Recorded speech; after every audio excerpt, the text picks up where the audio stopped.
global context, organized by K.R.Doshi Group of Colleges in collaboration with Department of Business Administration, Maharaja Krishnakumarsinhji Bhavnagar University, Bhavnagar from Gujarat, India.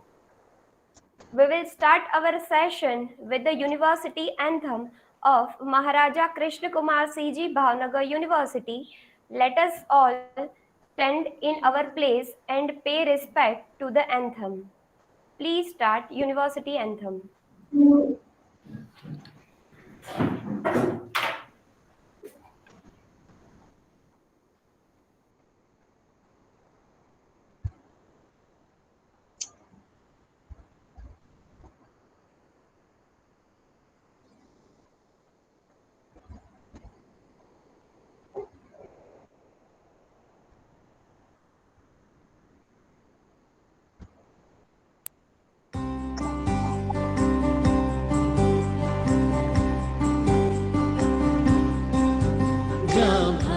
सभर अद्भुत स्पंदन नित दिल से अहोम गामय महाराजा कृष्ण कुमार सिंह जी भावनगर विश्वविद्यालय महाराजा कृष्ण कुमार सिंह जी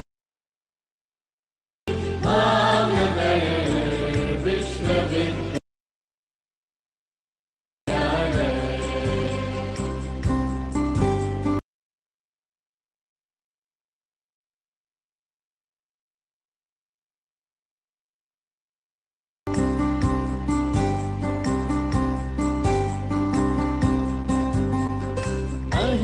सतत बरसता विज्ञान वरदान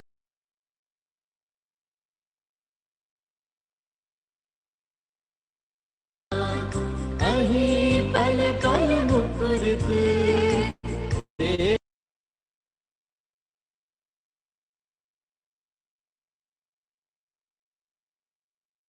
भवन शुभ ज्ञान जाति निरता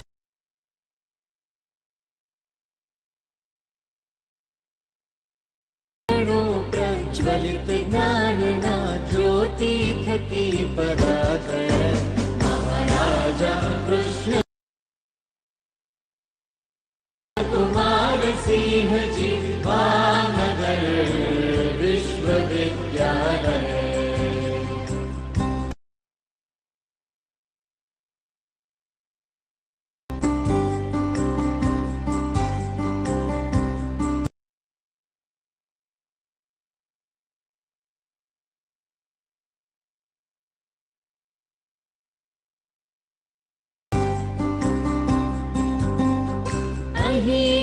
अविरत चलते परम पुनित संस्कार अहीं केवल निर्मल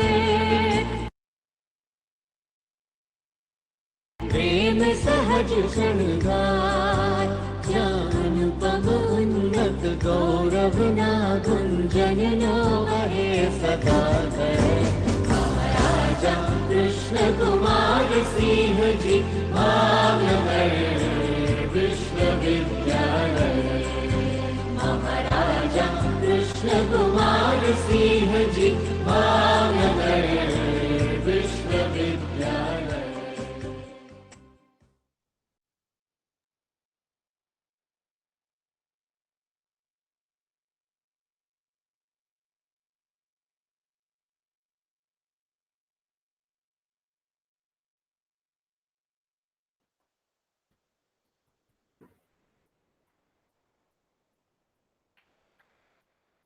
We will have our traditional auspicious lamp lighting ceremony as a tribute to Mother Saraswati, the goddess of knowledge. Mother, we pray for our blessings. We pray for your blessings with all humanity. Give us wisdom to make this world a better place. May all human beings live in harmony with the nature and other form of life. May the truth prevail. May the humanity spread all over the world. May the darkness of ignorance be swept away by the dawn of self-realization. So, Let's have lighting of lamp virtually together.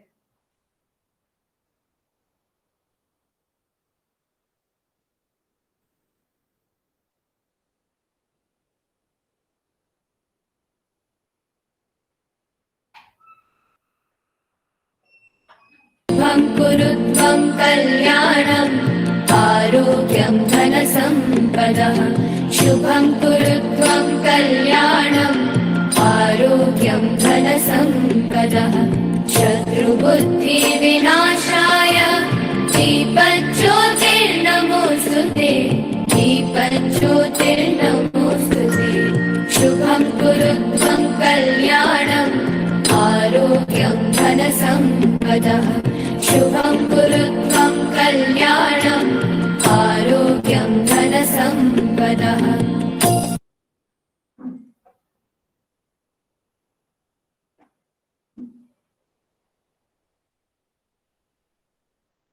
Now, let us watch our launching video clip of our international virtual conference.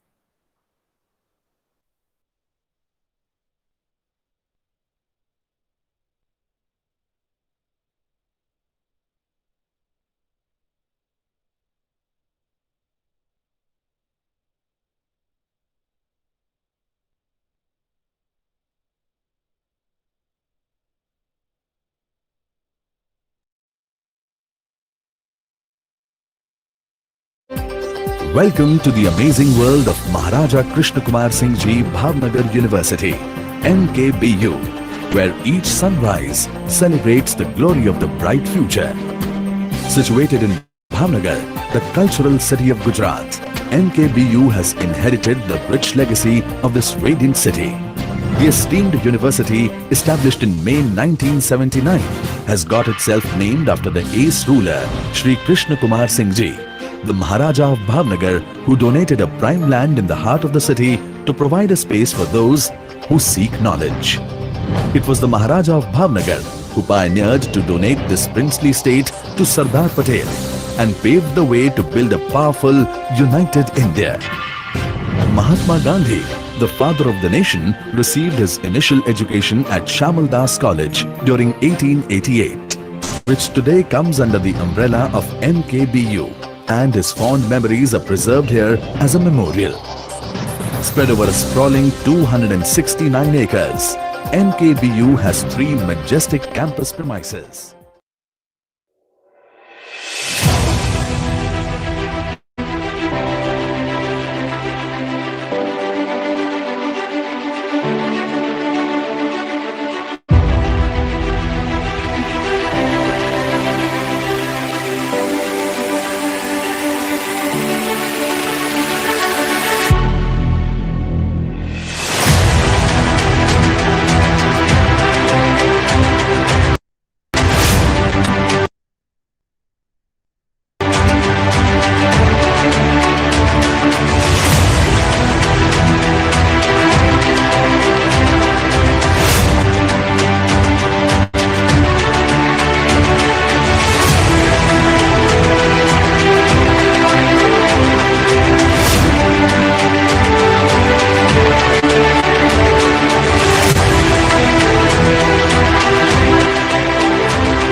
it is a great pleasure to welcome Honorable Vice Chancellor of Maharaja Krishnakumarsinhji Bhavnagr University, Bhavnagar, Dr. Mahipatsinhji Chavda sir, our Chief Guest, Honorable Vice Chancellor of Bhakt Kavi Narsi Mehta University, Junagadh, Professor Dr. Chetan Trivedi sir.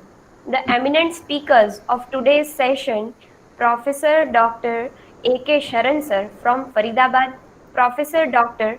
Jagdish Joshi sir from Ahmedabad, Dr. Rohit Kumar Trivedi sir from England. Also, all the dignitaries and our core committee and advisory committee members and all the participants. Please accept this honor on behalf of our chairman, Mr. Amar Acharya sir, and our managing trustee, Mr. Ketan Pandya sir, from K.R.Doshi Group of Colleges, affiliated to Maharaja Krishnakumarsinhji Bhavnagar University. Now, I would like to request Professor Dr. A. Kumar, Head and Dean of Department of Business Administration, and our co-host for the welcome address. Kumar sir. Thank you, Charme. We are proud to announce that this webinar is being conducted along with MK Bhavnagar University and K.R.Doshi Group of Colleges with expected consent of University Grants Commission and Government of India. In this webinar, we have received cooperation from the speakers around the world and also paper writers who have contributed to their extent.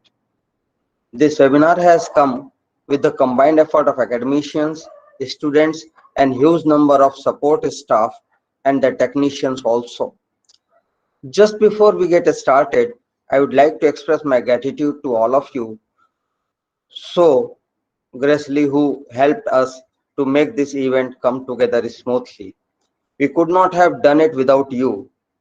In today's webinar, I would like to focus on all of our new volunteers who have joined us since last 6 months, you have all chosen to be part of this occasion because of our mutual passion of professionalism in global education.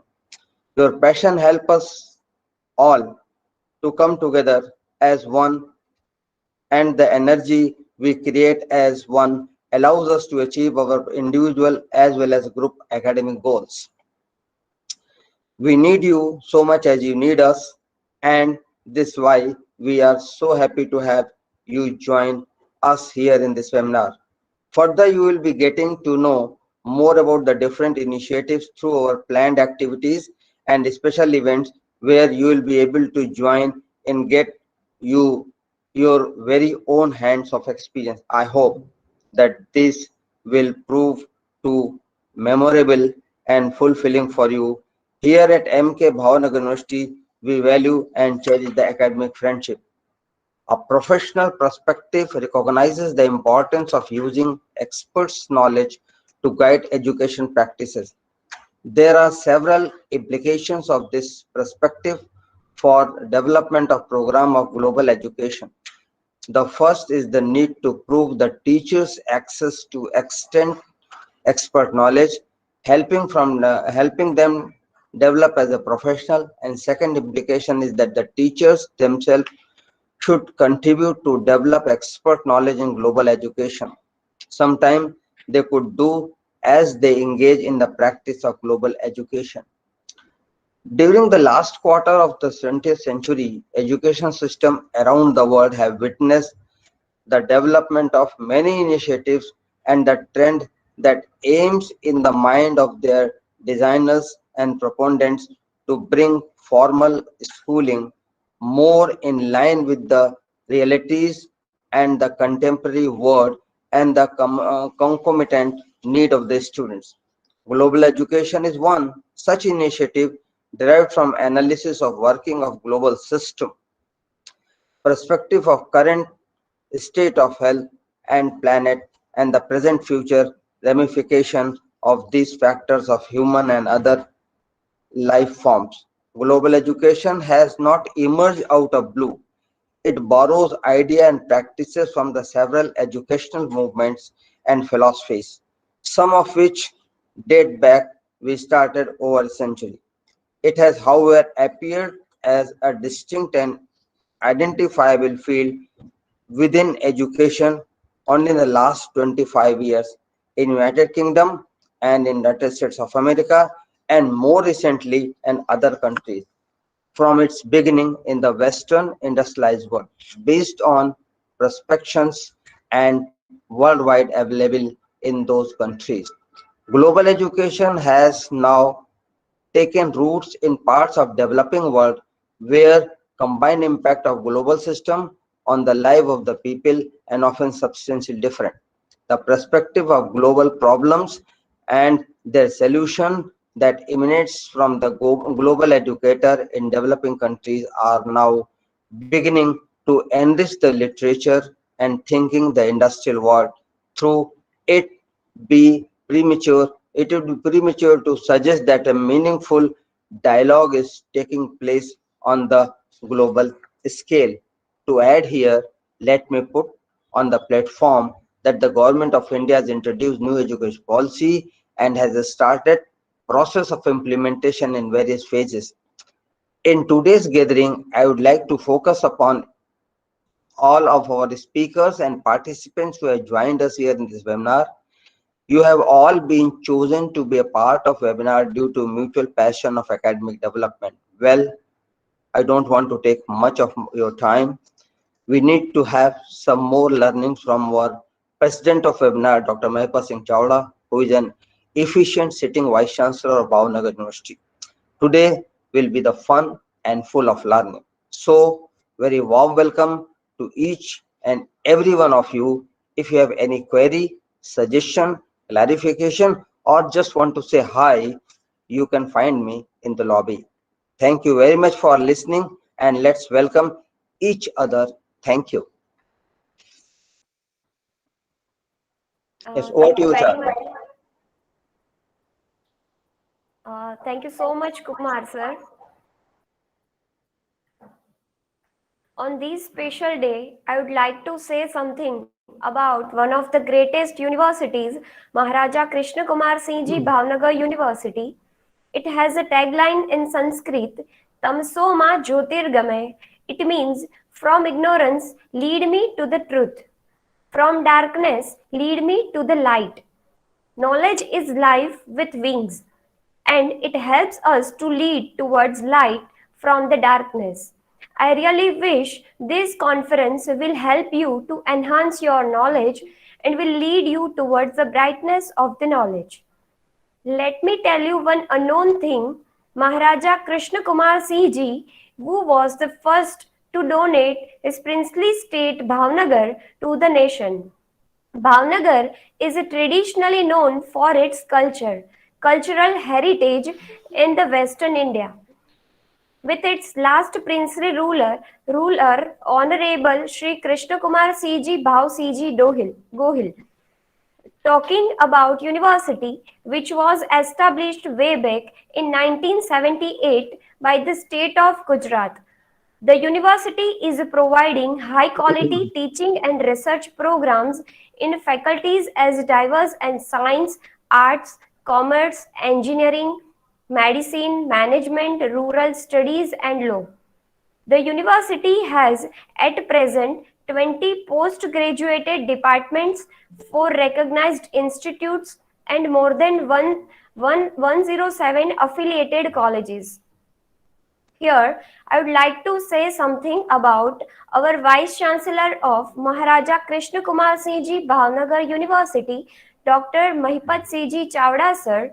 He has done their PhD from Saurashtra University in the subject of a study of personality, anxiety, and marital attitudes of tribal and non-tribal students.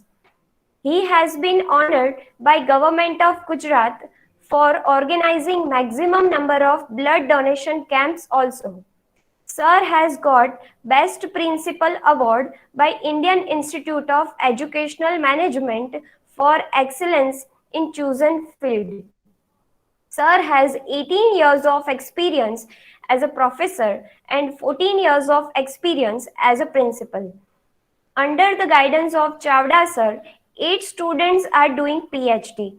Other than that, 50 research projects have been completed by PG students under his leadership. Sir has attended and presented papers in 20 regional, 23 national, and 12 international conferences. We would be pleased to inaugurate our conference by his blessings. I would like to request our Honorable Vice Chancellor, Shri Mahipatsinhji Chavda sir, for your inspirational speech. Good morning to all. Today's chief guest and my dear friend, Vice Chancellor of Narsi Mehta University, Junagadh, Dr. Chetan Bhai Trivedi, Dean of Management and Executive Council member, Dr. A. Kumar, Chairman of K.R.Doshi Colleges, Sriman Amar Bhai Acharya, Managing Director, K.R.Doshi Group of Colleges, Mr. Ketan Bhai Pandya, Principal, Charmi Ben Karya, the academic fraternity around the world, member of University Executive Council, Academic Council, court members, faculties in all the university departments and colleges, and members of this university family, and my dear participants. The forces towards the globalization of educational services are reinforced to a great extent by the globalization of professions and the accession of an increasing number of economies to international commercial agreements. New education policy in India is an illustration to this effort. The global education has become a reality that is transforming educational institutions in their training of human resources. The convergence of educational standards internationally will feed further certainly to a greater expansion of global education. The global webinar is supposed to focus on presenting an overall framework in understanding the impact of globalization on higher education needs alteration. Second is identifying forces that has contributed to the globalization of higher education. Third is identifying various threats and opportunities brought about by the globalization of higher education, particularly for a developing country like the Philippines. Four is also presenting a unifying theme for the research team on globalization and higher education. The expansion of demand for higher education and training is also influenced to a great extent by rapid economic growth in countries that enhance participation rates in schools. Teamwork through interdepartmental, inter-university, and international linkages will define how knowledge is transmitted, utilized, and expanded in higher educational institutions. The focus on teamwork, interdisciplinary undertaking, and holistic education will give greater importance to general education. From the inputs perspective, the key issue on global education lies on the improvement of key educational inputs of the country's higher educational institutes, including faculty qualifications, academic programs, and research activities. There are certain prerequisites, however, for reaping the benefits of global education. Due to certain structural challenges in higher education in our country, it is perceived that many institutes may not yet be ready to engage in international cooperation or other modalities of global education. Higher educational institutes will also have to reinvent themselves in the way they provide educational and training services in the light of increasing competition from institutions that provide distance learning, corporate universities, academic brokers, and other new service providers. The role of private institutions is becoming very significant in the delivery of higher education services. With the onset of developments in ICT, other modes of delivery have emerged, including branch campuses, franchises, corporate program, distance education, and study abroad programs. The entry of foreign players in the school system has been viewed as a view of augmenting the limited number of colleges and universities, lower the cost of overseas education, avail of the professional services and academic programs of excellent foreign educational institutions, and improve the quality of higher education domestically. Various examples in the region have utilized the entry of foreign educational investments to expand the enhance higher education. Given the inadvocacies of our educational sectors, including among others the lack of qualified teachers, absence of research activities, underdeveloped graduate programs, and inadequacy of academic programs, there is a need to search for alternative modes of educational. The education and globalization delivery that may rectify the ills of higher education in the country may be launched. Since the availability of information and communication infrastructures is an important component that facilitate the global integration of higher education. The impact of globalization on education in developing countries becomes more pronounced by widening of the knowledge gap brought about the technological divide.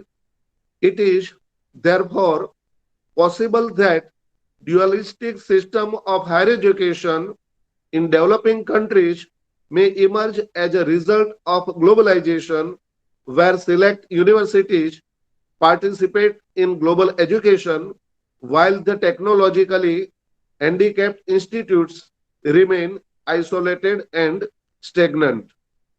A study on benchmarking, accreditation, continuing education, curriculum revision is all intended to improve the quality of educational services. Given the importance of quality assurance in the discussion on the implication of globalization on higher education, the unifying theme chosen for the research team is quality maintenance and development. I am sure this deliberation is certainly going to contribute a long way for transforming the value system in global context. I congratulate the Department of Business Administration and K.R.Doshi Group of Colleges for their joint efforts in bringing the most relevant issue for a global discussion platform.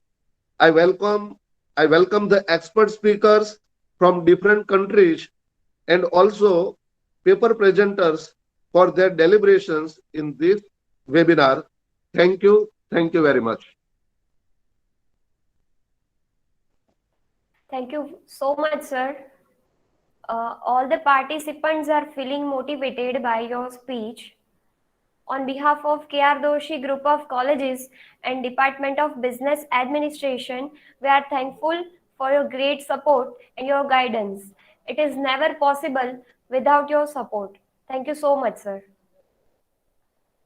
Now, Moving forward, I would like to introduce our today's chief guest, Professor Dr. Chetan Trivedi sir, Honorable Vice Chancellor of Bhakt Kavi Narsi Mehta University. It is a state university which was established by Government of Gujarat in 2015, situated at Junagadh city of Saurashtra region in Gujarat state. Respected Vice Chancellor Trivedi sir has done his PhD in English literature from Kanpur University and successfully qualified UGC organized GSET exam in 2009 and GPSC exam twice.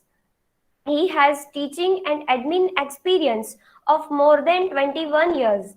I feel proud to say that Professor Dr. Chetan Trivedi sir has been awarded by Bhavnagar University by gold medal for ranking first in MA by Bhavnagar University in 1998.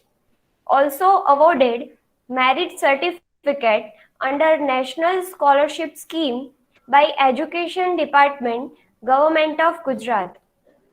State level award for outstanding contribution in education by Indian Council of Literacy, Social Education, Cultural Research in 2016 and National Seminar at UGC HRDC, Gujarat University, Ahmedabad.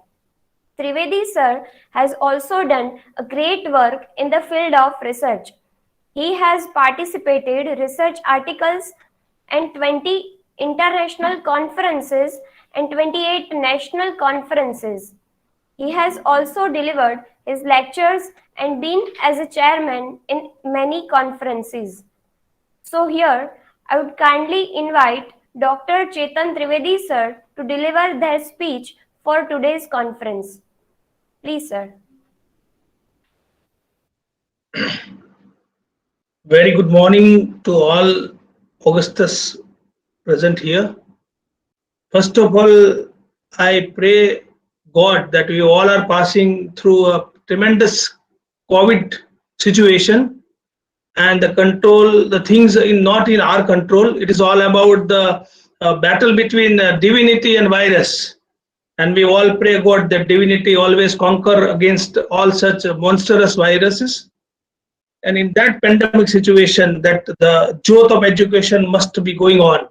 In that scenario, I'm very happy to be the part of this wonderful international seminar, rather conference in COVID pandemic on professional education in global context.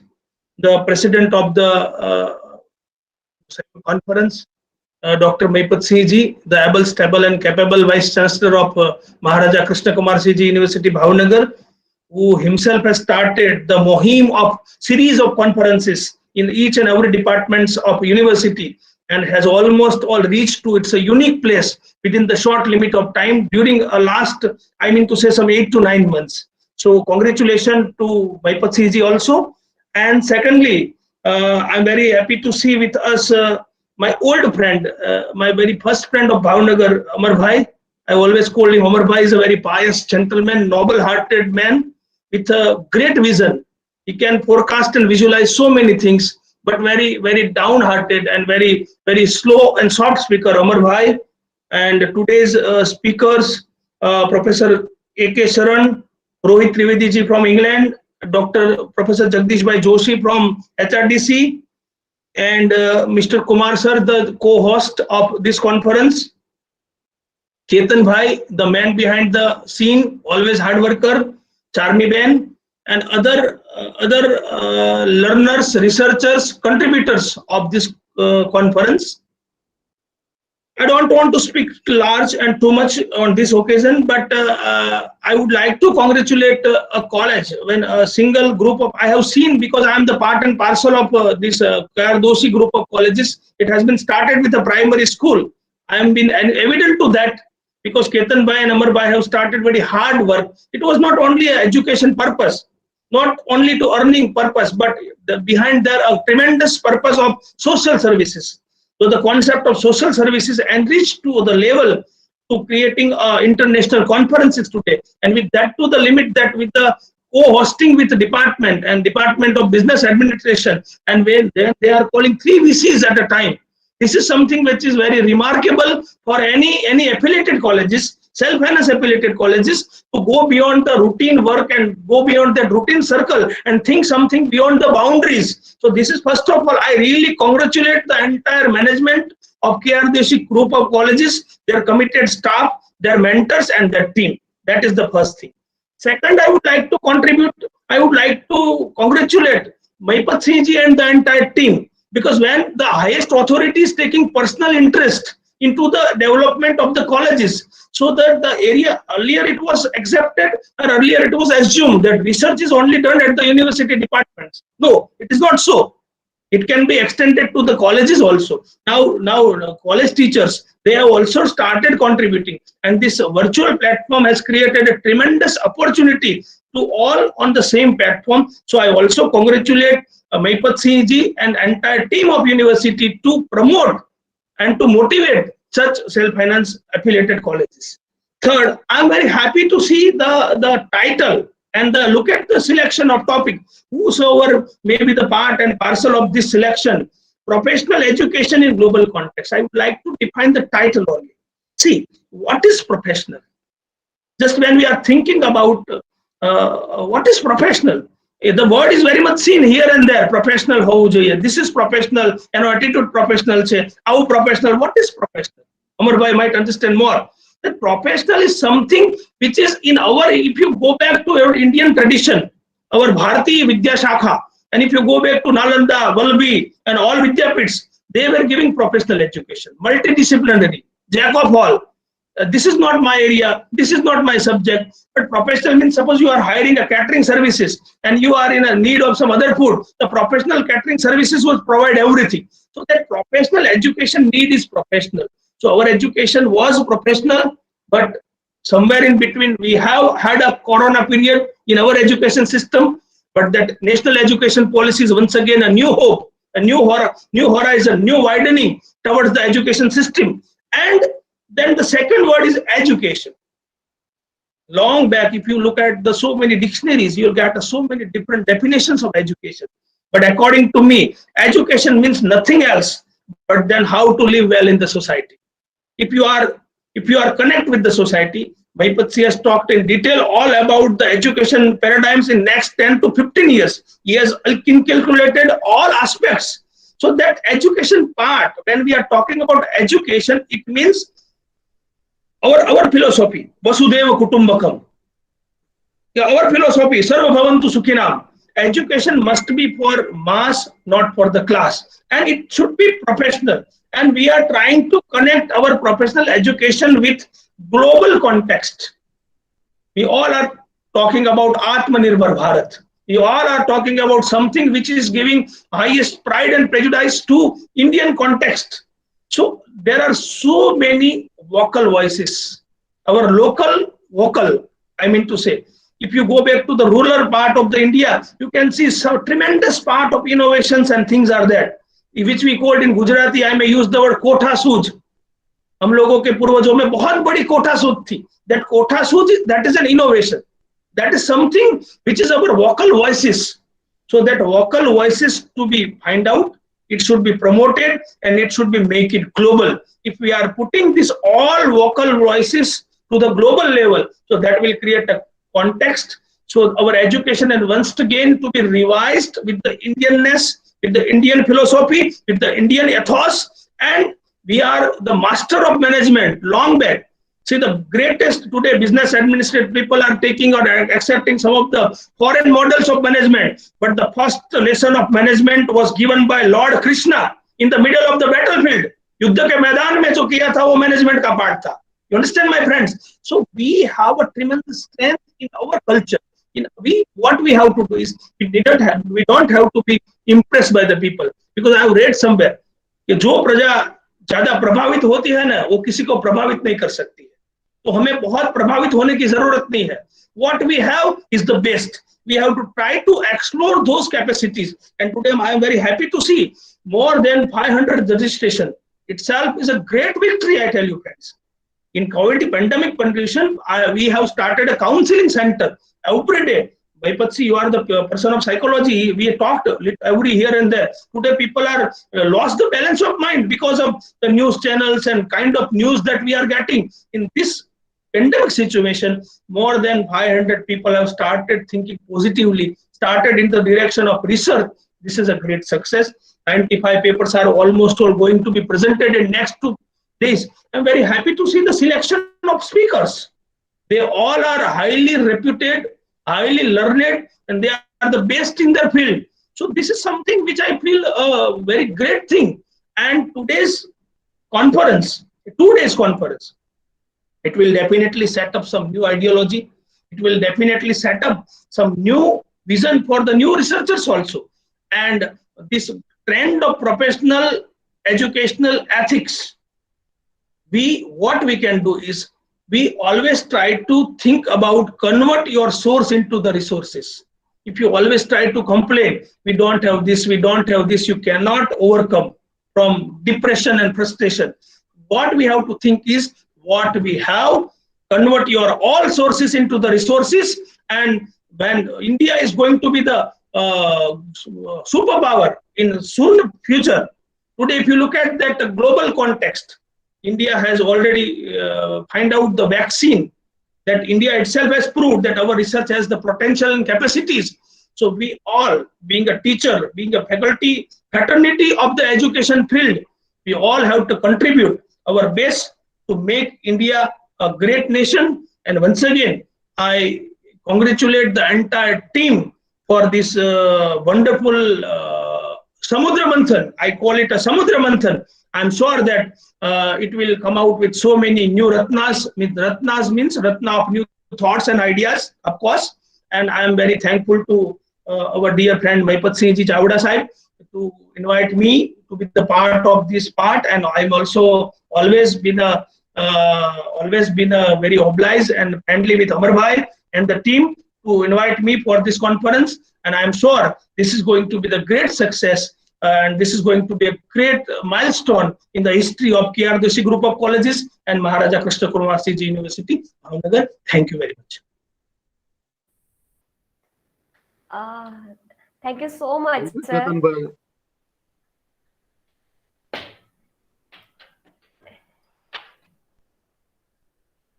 ચેતન ભાઈ આપનો ખૂબ ખૂબ આભાર.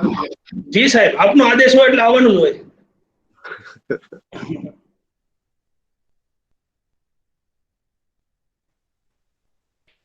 Thank you Charming, so go much, ahead. sir. Yes. We are privileged to have you as a chief guest. Thank you so much, sir, for your inspirational words. Thank you so much, sir, for sharing your knowledge with us. Thank you. Now, I would like to invite Mr. Amar Acharya, sir, Chairman of K.R.Doshi Group of Colleges, to welcome our dignitaries. Amar, sir.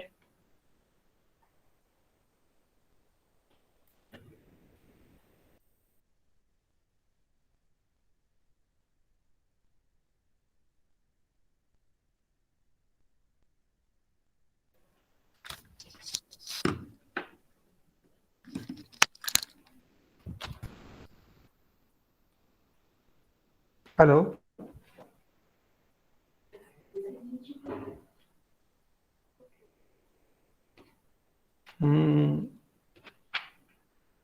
I'm very thankful to President and the Vice Chancellor of Bhavnagar University, Dr. Maharaja Chawda.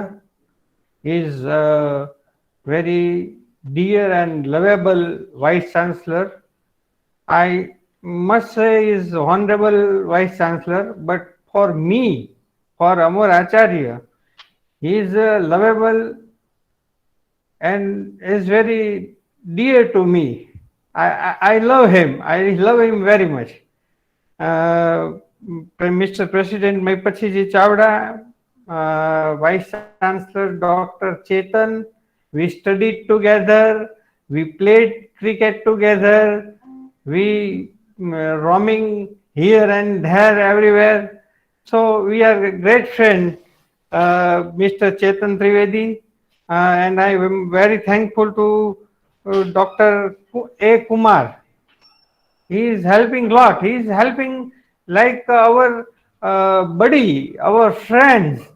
So that's why it is possible to manage this international multidisciplinary virtual conference 2021. Last date or previous days, I talked to Charmi and Chetan that I am not academician, I am administrator, and I am affiliated with one party. So I am not deliver my feelings and speech very well in English. So I asked them, can I speak in Hindi or Gujarati in this conference? And Miss Charmi and Chetan Bhai says, oh, you can go and express your feeling. So I am going to giving my speech in Hindi. Sir मैंने हमारे vice chancellor जी के लिए honourable तो कहा ही, पर lovable and very dear क्यों कहा, ये मैं बाद में जब मेरी बात पूरी करता हूं तब मैं कहूंगा कि मैंने ऐसा क्यों कहा। पर हमारी जब वीक में मीटिंग्स होती है हमारे स्टाफ की, तो उसमें एक बात आई कि ये कोविड में ये रिसर्च वर्क कैसे करेंगे जो लोग पीएचडी कर रहे हैं वो। तो उसमें से बात आई कि एक इंटरनेशनल कॉन्फ्रेंस किया जाए। तो फिर हम सब थोड़े थोड़े डायलेमा में थे कि इंटरनेशनल कॉन्फ्रेंस करना बहुत बड़ी बात हो जाएगी, तो हमने स्टेट कॉन्फ्रेंस की। फिर मैं चावड़ा सर से मिला, हमारे वाइस चांसलर जी से, कि सर हमारी ये जो स्टेट कॉन्फ्रेंस कैसी लगी। तो चावड़ा जी ने मुझे ऐसा कहा कि यार तुम क्या स्टेट कॉन्फ्रेंस कर रहे हो, इंटरनेशनल करो। मैं बोला सर इंटरनेशनल कॉन्फ्रेंस और हम, अरे मैं बैठा हूं ना, मैं महिपत चावड़ा आपके साथ बैठा हूं, आप इंटरनेशनल कॉन्फ्रेंस के लिए जाओ, आपका सपना पूरा करो, कुछ भी जरूरत हो आपको, मेरी यूनिवर्सिटी भावनगर यूनिवर्सिटी खड़ी है, जितना भी खर्च हो, जो भी तुम्हें टेक्निकल सपोर्ट चाहिए वो सब भावनगर यूनिवर्सिटी देगी। ये महिपत चावड़ा का वादा है। और महिपत चावड़ा के इन जो शब्द थे वो वहीं पे मैंने और चारमी ने, केतन भाई ने वहीं पे तय किया कि नहीं, हमारे वाइस चांसलर हम में इतना इंटरेस्ट ले रहे हैं तो फिर हमें इंटरनेशनल कॉन्फ्रेंस करनी ही चाहिए। तो हमने डिसाइड किया कि हम बहुत ही जल्दी इंटरनेशनल कॉन्फ्रेंस अरेंज करेंगे।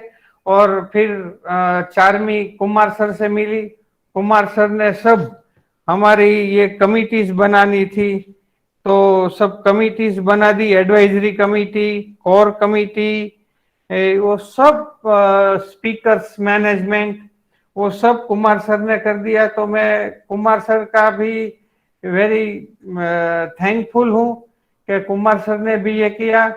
और थोड़ी थोड़ी देर में भी हम चावड़ा साहब को परेशान करते थे कि सर वीसी सर से बात करना मतलब बहुत बड़ी बात होती है, पर वो हमारे वेरी डियर थे कि हम सर को कुछ भी छोटी से छोटी बात पूछ सकते हैं कि सर हमें इसमें क्या करना चाहिए। तो हमारे वीसी सर ने भी बहुत ही गाइडेंस दिया। और आज की सारी क्रेडिट ये इंटरनेशनल कॉन्फ्रेंस की मैं के.आर.डोशी ग्रुप ऑफ कॉलेजेस को नहीं दे रहा हूं, मैं हमारे vice chancellor my dear Mahipat ji Chavda को दे रहा हूं कि जिनकी वजह से ये इंटरनेशनल कॉन्फ्रेंस हो रही है। और मैं बहुत ही हृदय से चावड़ा जी को, हमारे वाइस चांसलर जी को धन्यवाद करता हूं। और आपका आशीर्वाद यूं ही हम पे बना रहे, ऐसी शुभकामना के साथ मेरी बात खत्म करता हूं। अमर भाई आचार्य, अमर भाई आपका बड़प्पन है। ये सारी मेहनत कुमार साहब, चारमी जी, केतन भाई और पूरी टीम ने की है। हमारा तो कार्य यही है, मोटिवेट करना, बराबर। आज काम करने वाले સંસ્કૃત પેલામાં કહેવાય છે ને કે આયોજકો દુર્લભ છે. વક્તા મળી શકે, શ્રોતા મળી શકે, ફાઇનાન્શિયલ સપોર્ટ મળી શકે, પણ આયોજકાહ દુર્લભાહ. એટલે આયોજક જ દુર્લભ છે. અને એ જે તમે બીડું ઝડપ્યું અને જે મહેનત કરી છે એ માટે હું કુમાર સાહેબ અને ચાર્મીબેન K.R.Doshi Group of Colleges ને આના માટે પૂરેપૂરું યશ આપું છું. એમની મહેનતથી આ શક્ય બન્યું છે અને ફરીથી એકવાર અભિનંદન આપું છું. અમરભાઈ ક્યાં જતા રહ્યા? અમરભાઈ ક્યાં જતા રહ્યા? ચારમી બેન, અમરભાઈ ને આપો તો, બોલાવો તો.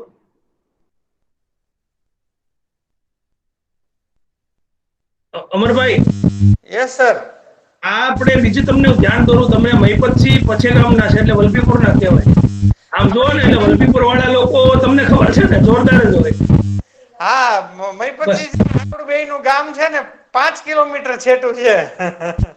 કારણ કે મારું ગામ વલભીપુર, અમરભાઈનું ગામ વલભીપુર ને તમે પછેગામના, એટલે પછેગામ વાળા આમ તો સાંજ સુધી વલભીપુરમાં જ રહે. આગળ ચલાવો. એટલે જ એટલો બધો મળે છે.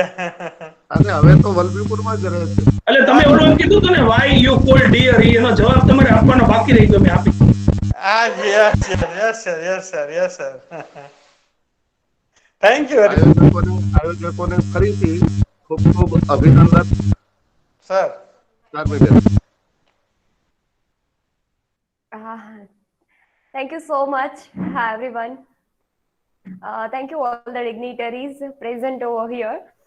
Now, we are blessed from our dignitaries. I'm heartily thankful to our Honorable Vice Chancellor, Dr. Mahipatsinhji Chawda sir, and Vice Chancellor of Bhaktakavi Narsi Mehta University, Professor Dr. Chetan Trivedi sir, for your precious presence. Let us move further towards our today's session.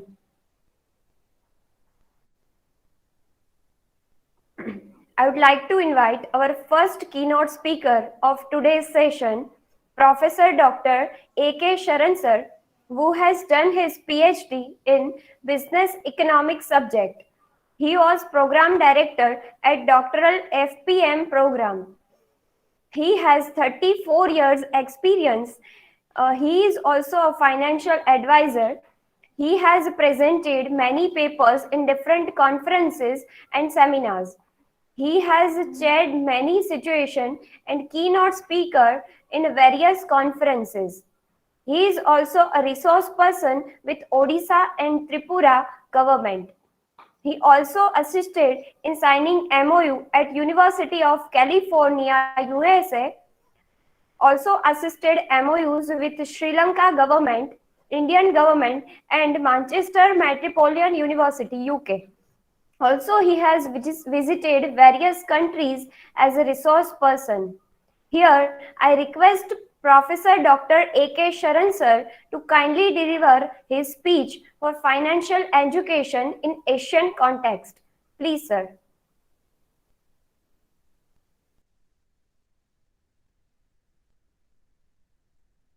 Sir, your microphone is off. Is it audible right away? Yes, sir. Now it is audible. So, good morning, everybody.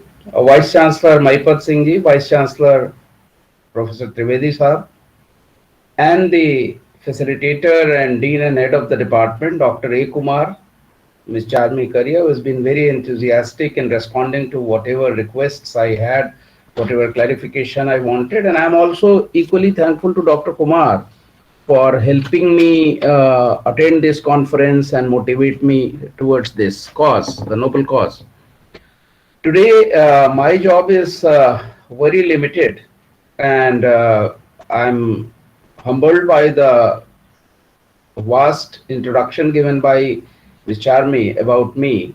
I have simply been a learner and an educator and a trainer being in the government of India. The topic which I had chosen and about which I talked to the coordinator of this program was about financing higher education.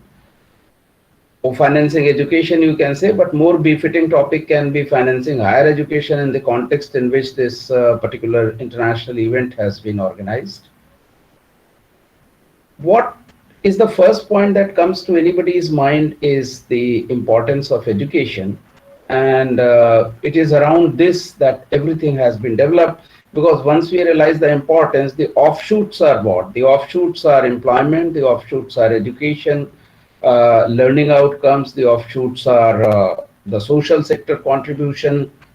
So essentially, we go back to the history and find also when Lord Macaulay came to India and he moved from east to west, north to south, he himself gathered, and in UK Assembly he mentioned it, rightfully so possibly, that in India, if we have, the Britishers have to rule, they will have to first distort and disassemble the education system of India, because our education system in the country has been very deeply rooted and very vastly expanded.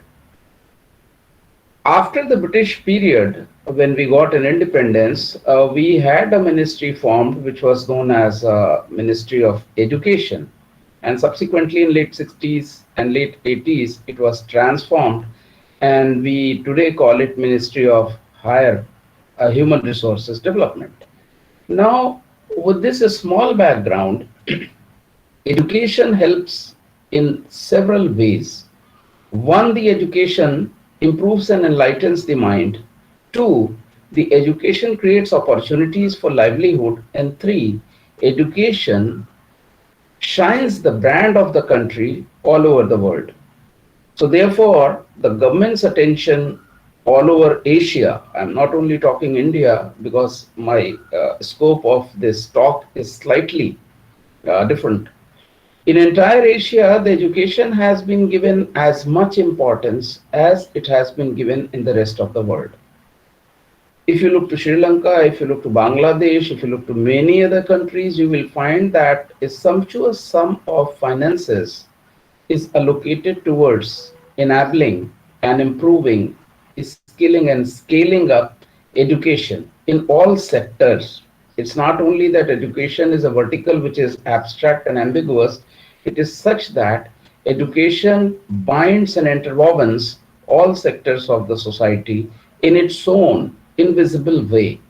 And it is because of this particular characteristics of the education, it becomes important. And in the global context, because in the 90s, India declared a policy which was new economic policy, and the three verticals which came up were subsequently liberalization, privatization, and globalization. And the LPG motto was simple: cross-border flow of resources, which means an educator in UK is now accessible to us, an educator in India is now accessible to South Africa or to the US or to UK, etc., etc. So therefore, education, when it started expanding its wings and started outreaching the cross-border countries, it became suddenly very important to benchmark the quality of the education.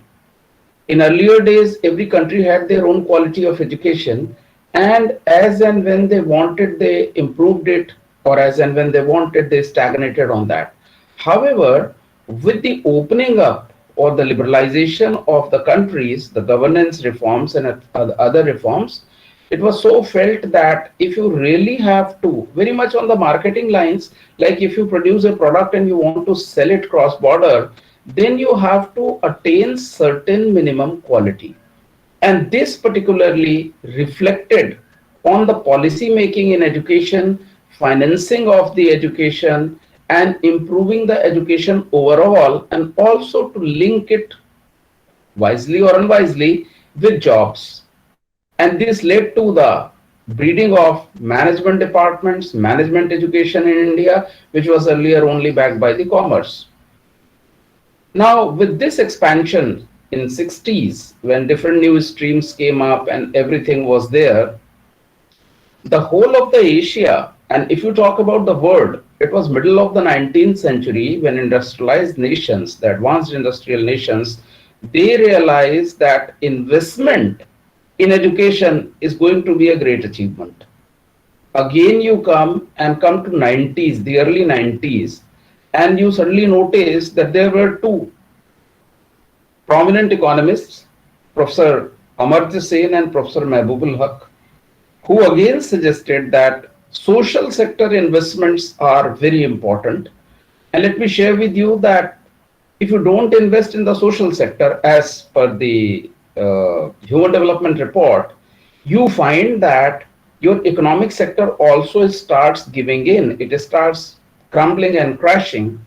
And it was suggested by the United Nations that if you ignore the social sector, someday people will come up and take away the resources of the economic sector and no government will be able to defend it. Then in the 2000 and onwards, up to 2010, I would say, majority of the nations of the world, majority of the economies of the world, they had almost comparable quality of education with full government support.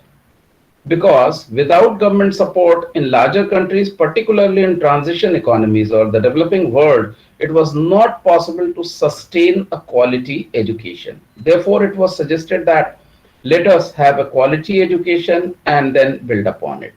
Now, why education financing became suddenly important? There you have to look to the composition of our sectoral arrangements. And here I would request Ms. Charmi, can I be given the rights of presentation so that I can make a few slides available to the audience? Is it possible? And if it is, Yes, sir. Yes, sir. We are stopping the presentation, sir.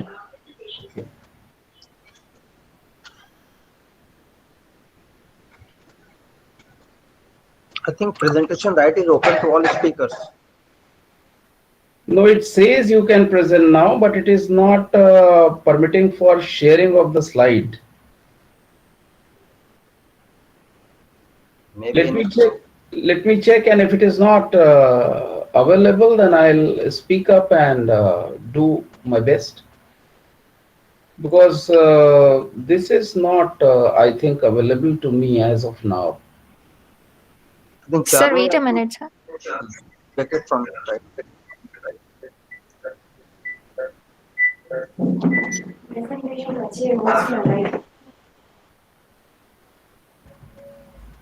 Okay, please, I can go ahead like that. Yes, sir, we are checking. Just a second. You don't mind, I am continuing, and as and when it is available, I will show you some slides. And Sir, rights are already given. rights are given.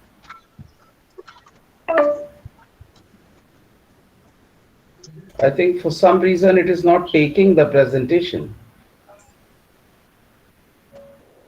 Anyways, let it not disturb the flow. Sir, now please check. No, I'm checking. I think it is some problem somewhere, because normally it gives you the permission. But if it is not, because my slides may not be visible to anybody, I'm showing it here, but I'm sure it may not be visible to the audience or the participants. No, it is not visible. Huh? It is not visible, sir. It is not visible. Sir, you are not audible. I'm also not audible. You are audible, sir, over here. Okay, then let's forget about the slides. I'll share it with the coordinator and they can distribute the slides a little later. That's better. I think we should not waste time because other premium speakers are there. I'm sorry for the intervention, but this was, I thought, could be possible. Anyways, now I was telling you why suddenly education helps. We perceive that education helps the social sector. Now, let me share with all the audiences, all the dignitaries off and on the dais, that our social sector in the country comprises of three verticals. One is the health, one is the education, and one is the employment.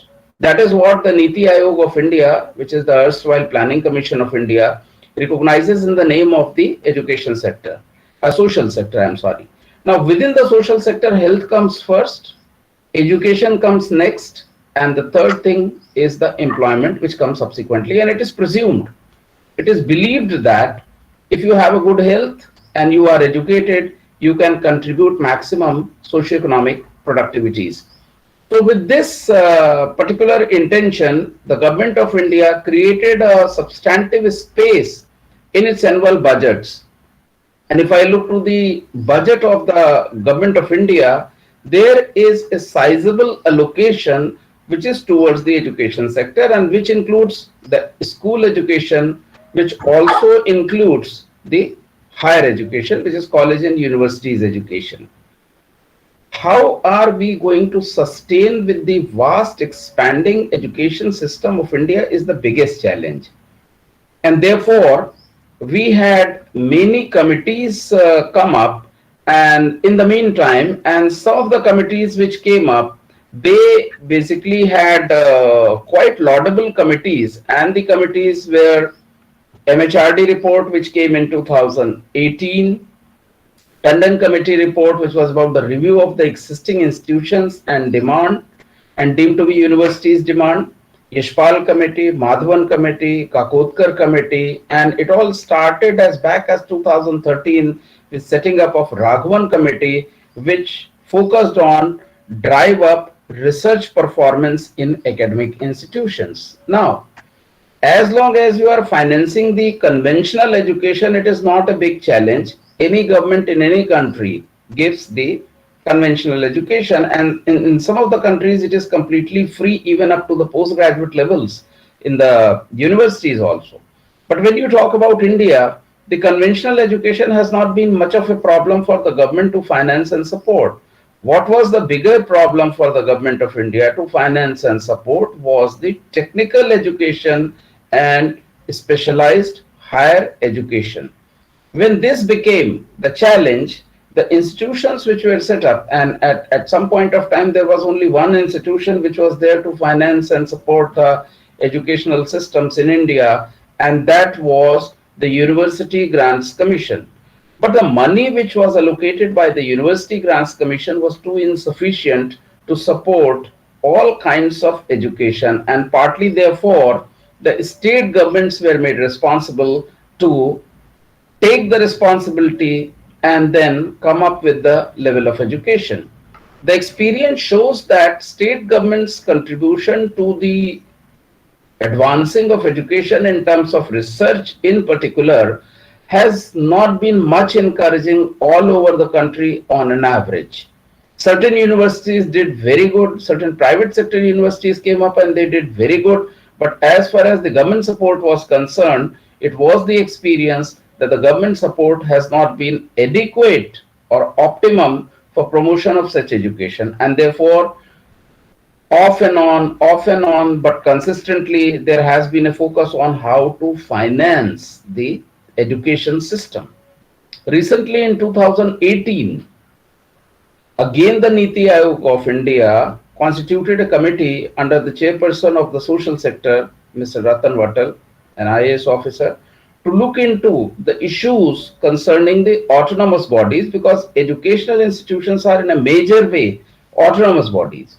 So how to look at them, how far to finance them, and which autonomous body may not or should not exist. So it was kind of a review of the autonomous bodies of the central government, not the state government. And there we found that the Ministry of Human Resources Development itself was loaded with unbelievable numbers of autonomous bodies in the name of central universities, in the name of national institutions like NITs, in the name of IITs, in the name of triple IITs, in the name of apprenticeship boards, in the name of other many institutions. And it was found that a substantive chunk of such resources was flown to only a select institutions, and the rest of the institutions got their meager support, and the money which flew to them was either insufficient, it was not viable to come up with innovations, to come up with the patents, to come up with the copyrights, which is the ultimate intention of the education in many developed countries. Therefore, to again look to the learning outcomes of the institutions, the first idea that came that we should have a relatively smaller number of government supported institutions, and the other set of institutions which are there, including the government supported institutions, they should look forward to organizing their resources on their own, and which meant professionalization of the education, A, and B, linking the education with meaningful engagements, that is linking the education with jobs. Now with this challenge, as Niti Aayog concluded on its findings and reports which are submitted to the Prime Minister's office, afterwards we saw that there was something which came up in the public domain, and that was what we call the new education policy. Now if you look to the new education policy, if you look to the old education policy, I was looking at it from the funding and financing angles, and I may be sorry to say that in the coming days, unless the state governments are taking over in India in particular, the cause of education, it will be very difficult to get the central grants from the central government. And even UGC will have its own limitations in financing and funding the education. So comes my basic thrust as to how to fund and finance the education. Before that, let me tell you how the funding is available to the larger private sector corporate bodies, how the funding is available to the even government institutions. Of the total money which the government supported universities get, the larger chunk up to 90% is only on the salaries and wages, which means that it is a maintenance expenditure which is available to the universities. It is not the developmental expenditure which is available to the universities. If you want to have a new building, if you want to have a new research lab, if you want to have something else in the name of infrastructure, either you have the funds at your own disposal or you wait for 8 to 10 years to mobilize those funds, by which time your research proposals get obsolete. Then conventional social sciences department are not much affected, but the professional departments are impacted, including the science and technology departments, including the management department, including some other professional departments.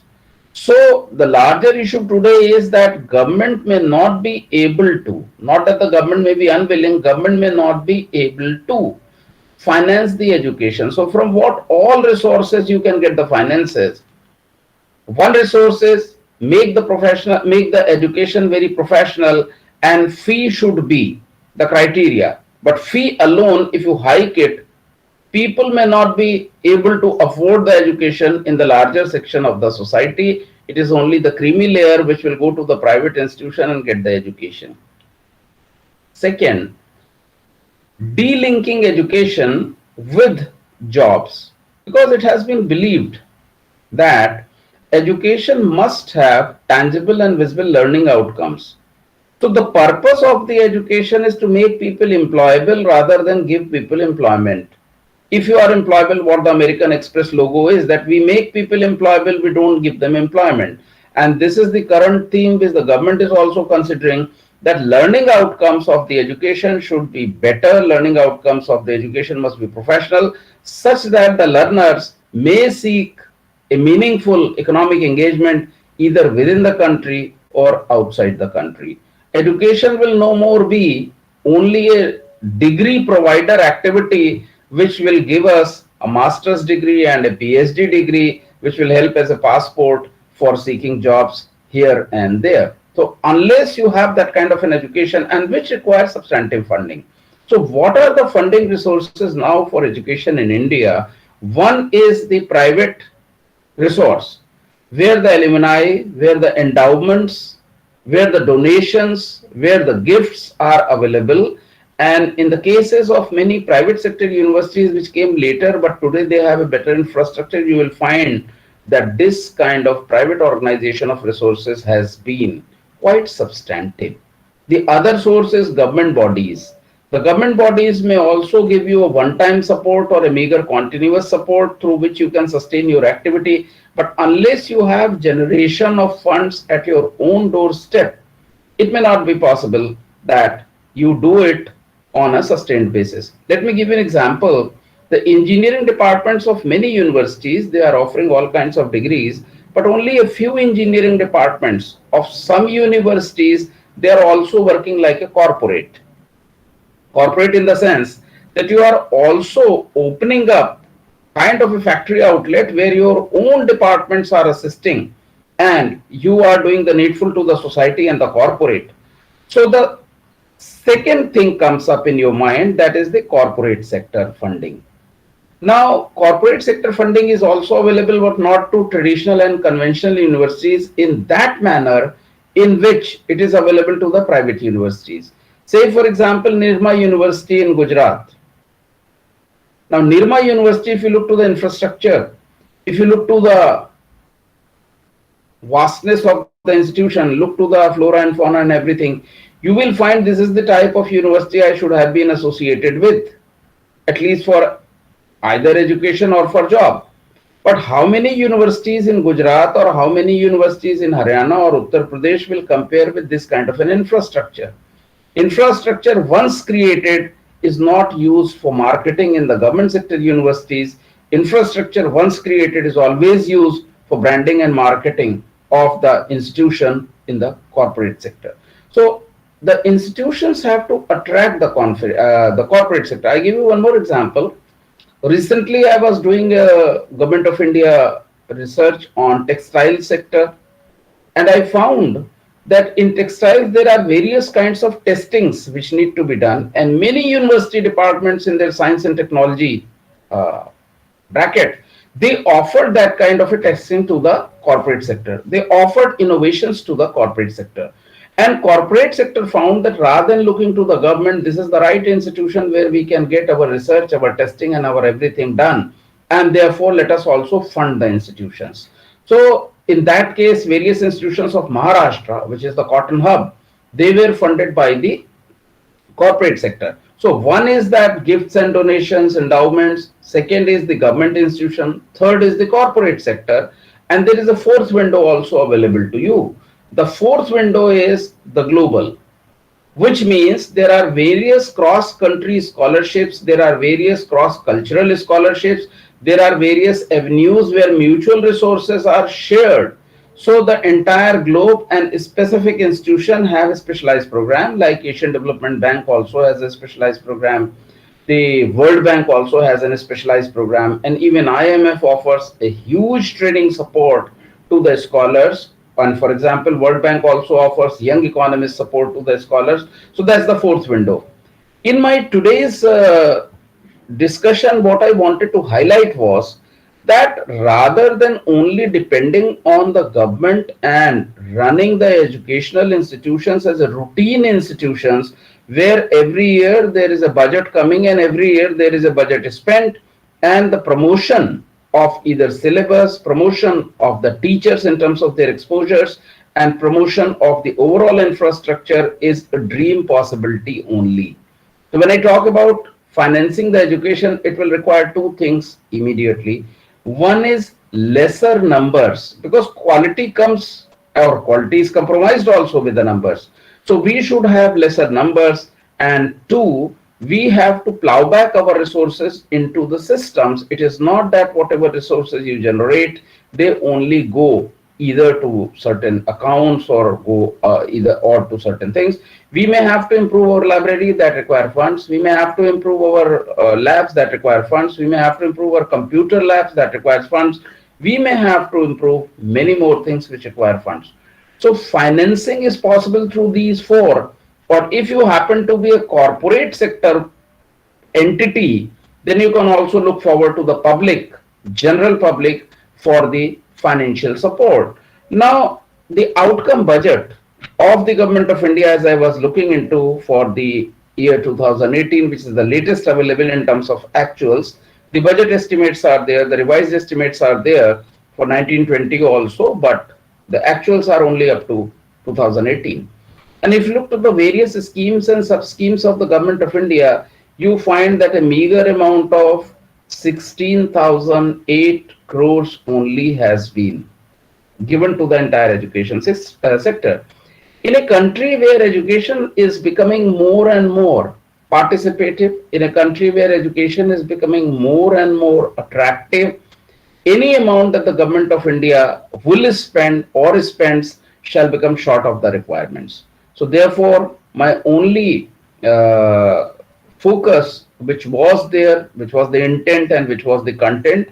I'm sorry I couldn't show you the slides, but then which was the intent and content, and I want to share with you that of the various kinds of institutions, universities are among the oldest and the most important institutions. Any other institution has come only later through the university system.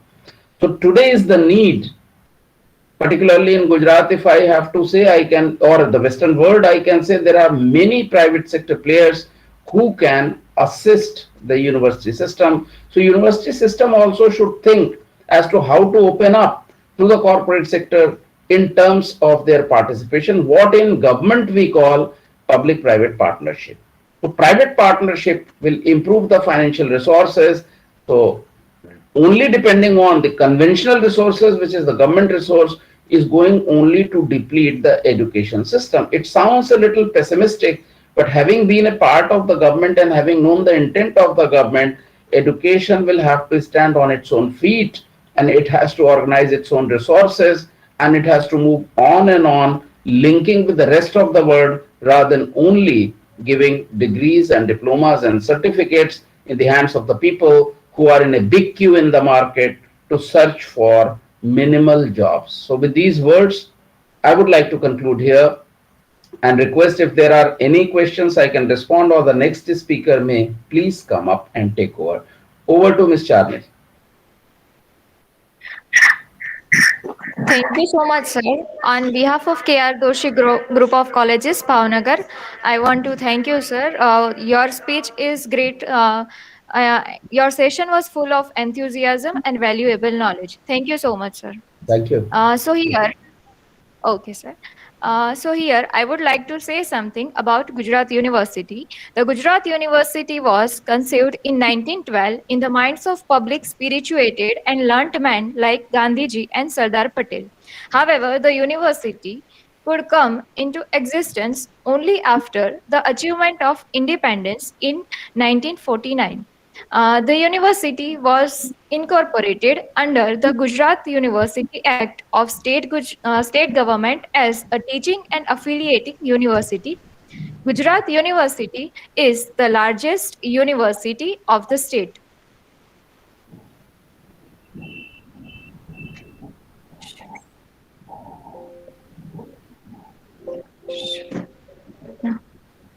Gujarat University is the largest university of the state. Okay. First in Gujarat. Dr. Jagdish Joshi sir is a professor and director at UGC Human Resource Development Center and James Randley Canadian Center of Gujarat University, Ahmedabad. He is the president of Indian Association for Canadian Studies. He is coordinator of MHRD Arbit and National Testing Agency, MHRD. He is closely associated with over 8 national and international professional bodies and actively engaged in teaching, training, research, editing, compilation, consultancy, and social services. He is a member of International Council of Canadian Studies, Canada, Executive Council of Shastri Indo-Canadian Institute, New Delhi, Executive Council of Gujarat University, Board of Management of Dr. Babasaheb Ambedkar Open University. He is a Senate member of Gujarat University. He is a member of Board of Studies of Gujarat University, MS University, Baroda, Saurashtra University, and also Kutch University. He has authored and edited about 17 books. Apart from couple of academic journals, there are about 50 published research papers at his credit. 15 PhD scholars were awarded PhD degree under his supervision. He has designed about 150 courses. He regularly contributes to TV, radio, satellite program, e-journals, website, and academic journals. He is invigilator. He is principal and invigilator at many places. His RPIT 2019 Swayam program stood second amongst all the RPIT programs in India with 9,000 participants. So here, I would like to kindly invite Dr. Jagdish Joshi sir to deliver the speech on today's conference. Over to you, sir. Namaskar. Good afternoon to all.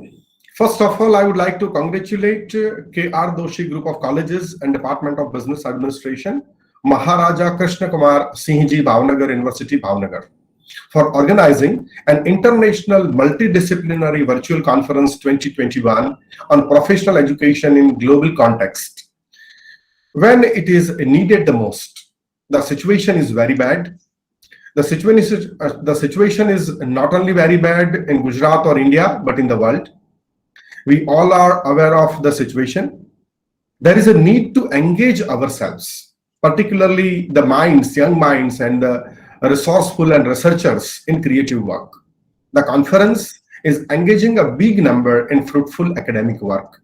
I appreciate the efforts of K.R.Doshi Group of Colleges and the Vice Chancellor, Dr. Mahipatsi Chawda, and the team of the university. I congratulate the President and Honorable Vice Chancellor of Maharaja Krishnakumarsinhji Bhavnagr University, Bhavnagar, Dr. Mahipatsi Chawda, Patron and Chairman of K.R.Doshi Group of Colleges, Mr. Amar Acharya, Conference Convener and Principal, Charmi Karya, Host and Dean, Department of Business Administration, Professor A. Kumar, Host and Managing Director, Mr. Ketan Pandya, the members of the core committees, Advisory Committee and Organizing Committee.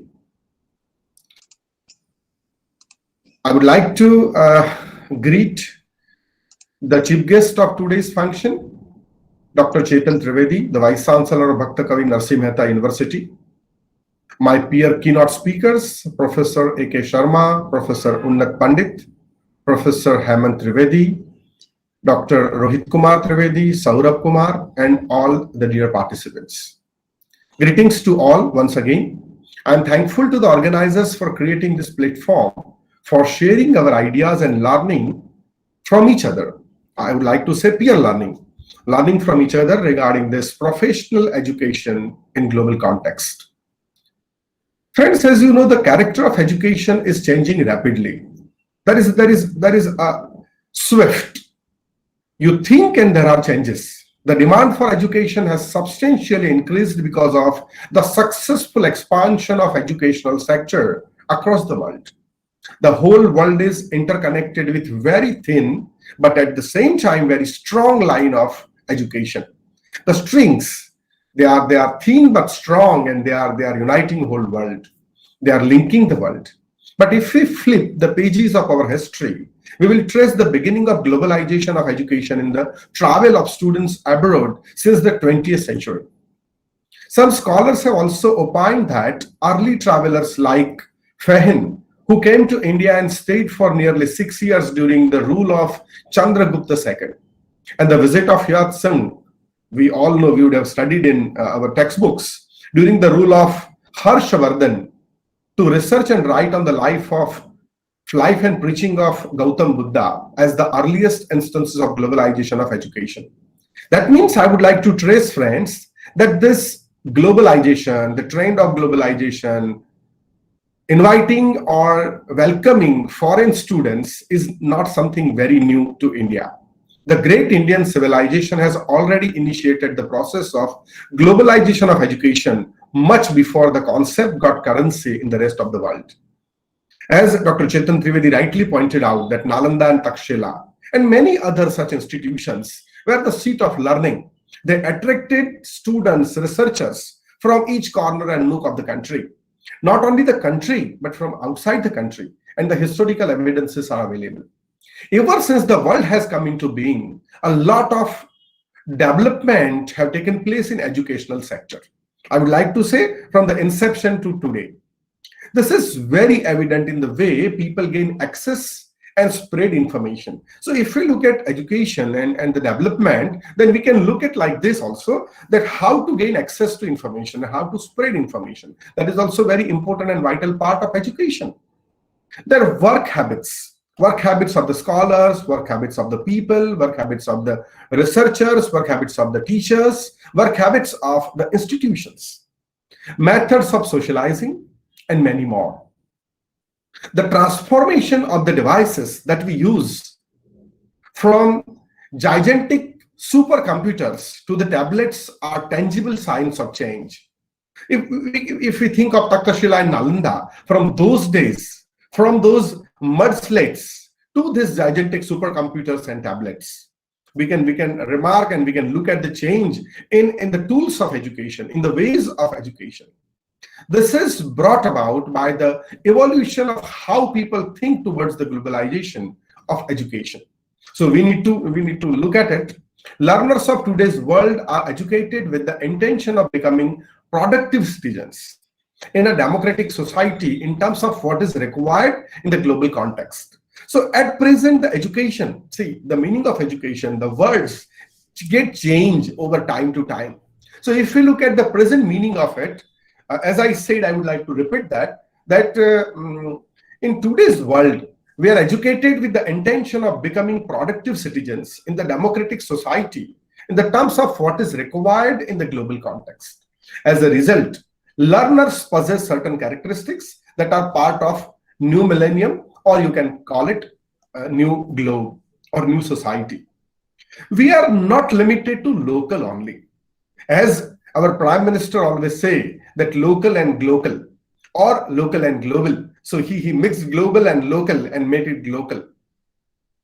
We have access to global products. Look at the markets. When you go to supermarkets, when you go to the malls, you find almost the products of the world available there.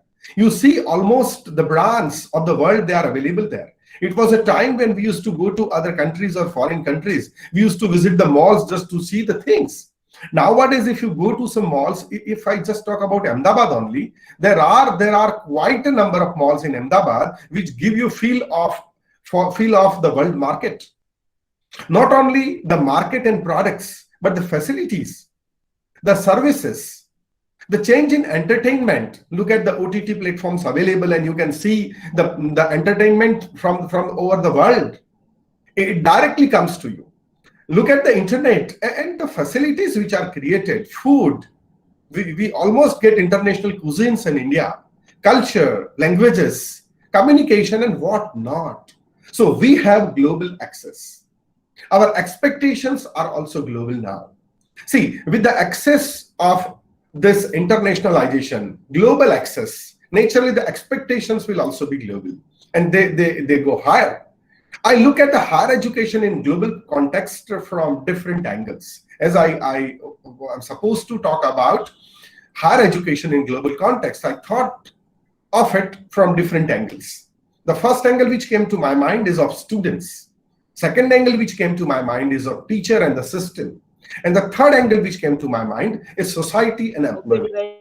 So these are the three angles which I would like to look at this context. Now, when I look at it from the students' angle, there are students who are interested and can afford international education. So see, we look at students from different angles, so we can classify them in different groups. Like there are students who are interested, and at the same time they are able to afford, they can afford international education. If I look at the present scene, no good local medium school is available in India. Just recently, I made one survey before 2 years in Ahmedabad city, that which good Gujarati medium schools are available in Ahmedabad. I am really very sorry to say that they are just very scanty. Maybe a very few number of schools which give education in Gujarati medium, and they are good in standards. So this is from school to English medium. So you go to any corner of India, that means any district place of India, and you will find at least 1 or 2 good English medium schools. And these English medium schools are also affiliated to which boards? That is also very important. They are affiliated either to the central board, that is CBSE, or they would like to get affiliated to international boards, ICSE, and there are many international boards. See, so look at their curriculums, look at their structure, look at the expectations of the parents, and look at the expectations of the students.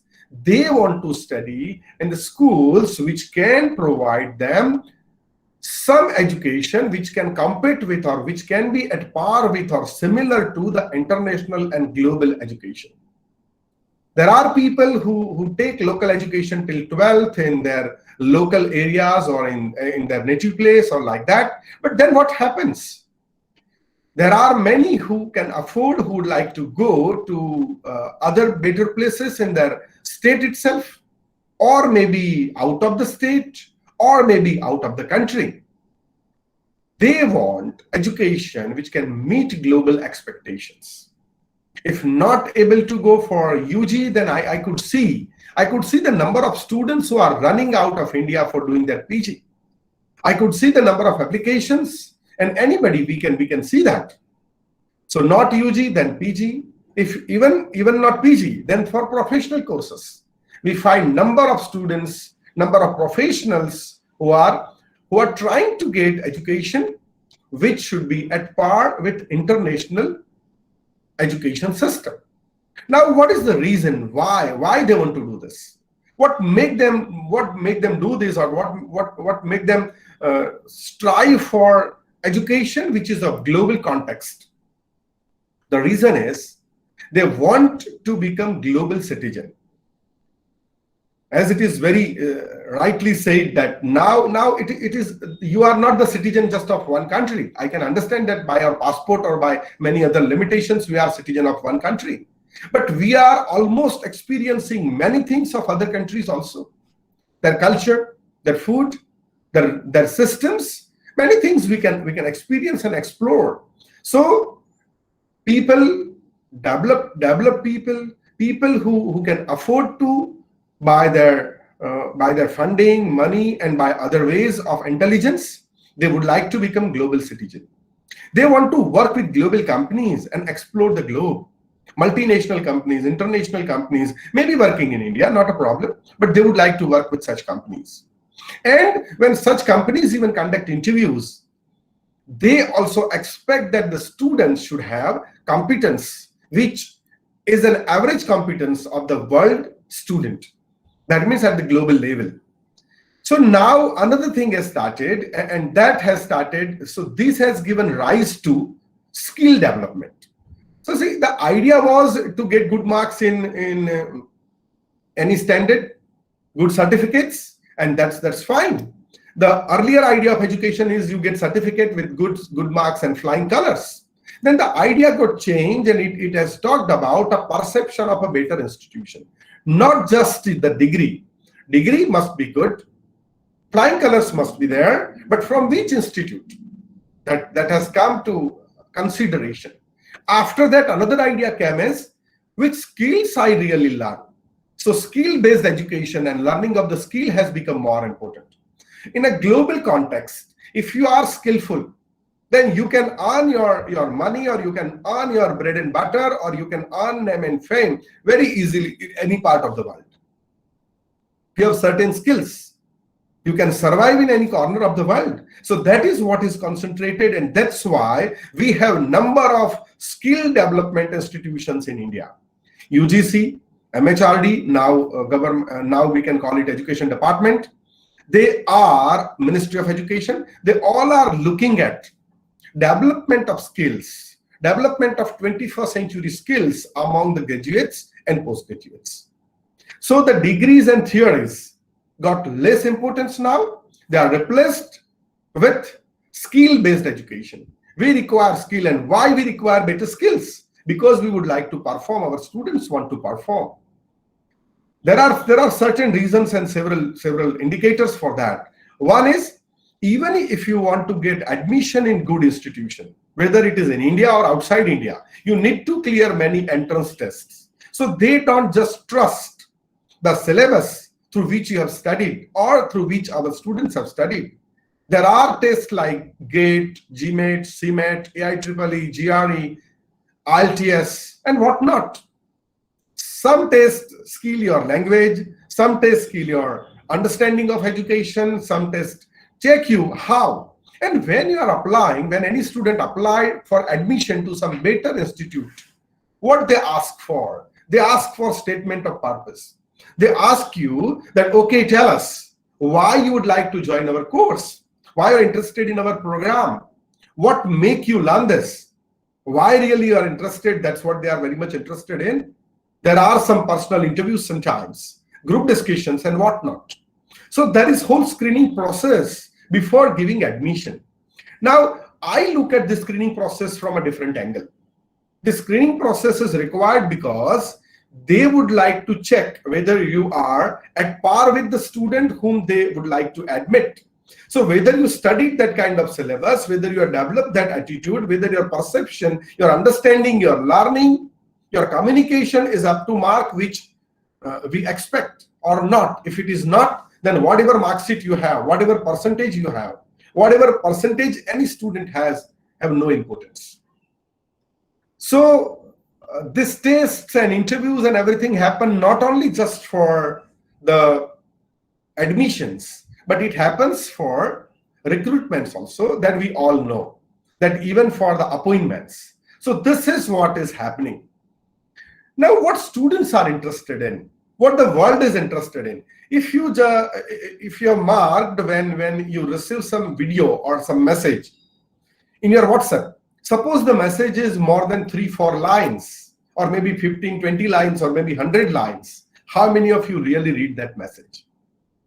When we are traveling and we are playing an FM station, and if that song is not attractive, do we really stick to that FM station only? When we are just exploring and flipping through various TV serials or various movies on our television, whether it is OTT or set-top box or whatever, how much time really you stick to one? This all has produced one result, and that is we are not able to stick to something, just one thing, if it is not very interesting. That means our students, the students of digital generation, digital natives, they are more interested in short durations. This applies to education also. How many will really get retained for 3-year or 4-year graduation program? And that's why National Education Policy has come out with multiple entries and multiple exits. Not only that, some students say now, okay, I want customized education. I want to learn this. That's why buffet kind of system has developed in education also. Choice-based credit system. Why it has come? The student can make choice. New education policy and this choice-based credit system gives a freedom to the student that he can choose whatever he is more interested in. And another very big option to all of us is online education. Many people have raised their eyebrows when online education was getting acceptance throughout the world. But last 1 year, epidemic and pandemic, this COVID situation has really made difference. And many of us, what should say, not many of us, almost all of us have accepted this as one of very, very positive or very accepted option. So online education, MOOCs, a new phase of higher education, has also come into existence. And this has some characteristics which students are very much interested in. It is very short in duration. They have small videos. They are massive, open, that means they are free, online, and they are available at our time, our place, and our choice. Student is interested in listening your lecture at 11 in the night. He can't. But yes, through MOOCs, he can do that. So these MOOC providers, whether it is Swayam, whether it is Coursera, whether it is edX or whatnot, Upgrad or whatnot, these platforms are becoming very popular, and that is one of the global context of the world. Now, through these mediums, it is possible to invite international scholars from any part of the world, any corner of the world, to our course. So if that organizer of the course, or if the person who is developing the course or executing the course is interested in having the best mind, best people on that course, they can do that. If that is not possible, then student can themselves do that. The best people in the world on particular topics, or the best scholars or the minds available on particular topic, are also available on the internet. Whether it is a MOOC, or whether it is YouTube, or whether it is a blog, or whether it is a website. There are various ways to explore and access them. Credit transfer of online courses and MOOCs has also made the road very smooth now. Student can get credit of these online courses or books transferred into their regular programs. Not only that, the system has developed like this, that you study for 1 year or 6 months in one institute, or in one state, or in one country, and then you can get admission in another country with that credit. That has also started, and we have come out with credit bank system, that is Government of India has come out with. So these are various things which I look at, a global context, global challenges, global facilities from the angle of students. When I look it from our angle, teachers, what comes to my mind? The things which come to my mind are, what makes this higher education global is very important. Whether it is a teacher or a system or a society, when I look at it, see, there are several things which are to be adopted, then only we can make our education global, and that is the key concept which I would like to talk on. That, see, if we would like to have our education contextual to the global, current, present, having some significance, having some importance, having some value, then we have to look at several parameters, and we have to check whatever we are delivering, whether it matches those parameters or not. And if it doesn't match the parameters, we need to work for changing it here and there. I know that the question will come to your mind, that how can we change it? Yes, you are the master of your class. You can decide what you want to deliver in class, how you want to deliver in class. I know that we have limitations of syllabus. We have limitations of many things, but this limitation will also wither away. With this introduction of national policy on education, it is going to give us a lot of freedom. The colleges are going to become autonomous. The universities are already autonomous, and they are going to get great autonomy. So these things we can do, and there are many ways. Where there is a will, there is a way, because it's a requirement of the day. We have to become globally competitive and globally present. We need to, exactly, the education system need to prepare its students as per global requirements. So we have to study what global requirements are. Do we really match ourselves? Our courses match with the global requirements or not? That is one question which we need to ask ourselves. Global academic and professional skills are to be looked at. When I say global academic skills, there are skills of doing projects, there are skills of working in a team, there are skills of working in peer groups, there are skills which can be problem solving skills, and there can be number of skills which you can think of academic and professional skills of students and teachers. So this is to be looked at from an angle which can help us. Education for international understanding. We should have some components in our syllabus. If the components are not there, then while teaching, we can take examples from international cloud. We can take examples from international audience. We can take, not just go for local examples. We can go for the examples which has global context and understanding. So after all, this education is for international understanding. We should understand how internationalization happens, how to live with people of different culture, different creed, different race, different religion, and different color. We in India have really a benefit that we got different varieties. Vividta mein ekta jo bolte hain. So that also gives us a lot of experience of this. Infrastructure to support it. Now, to globally be competitive and to be a global, We need to have better infrastructure which can support better impart of teaching and learning. Resources to support it. We require better resources in terms of educational multimedia, libraries, books, teaching learning material, and whatever resources required for workshop, laboratories, and other things, experiments, and many other things. Syllabuses, curriculum, and framework. See, when we talk of syllabus, UGC has come out with model syllabus. Universities also designed their syllabus. And now there will be a room that we can decide our syllabus in our college or in our university in future.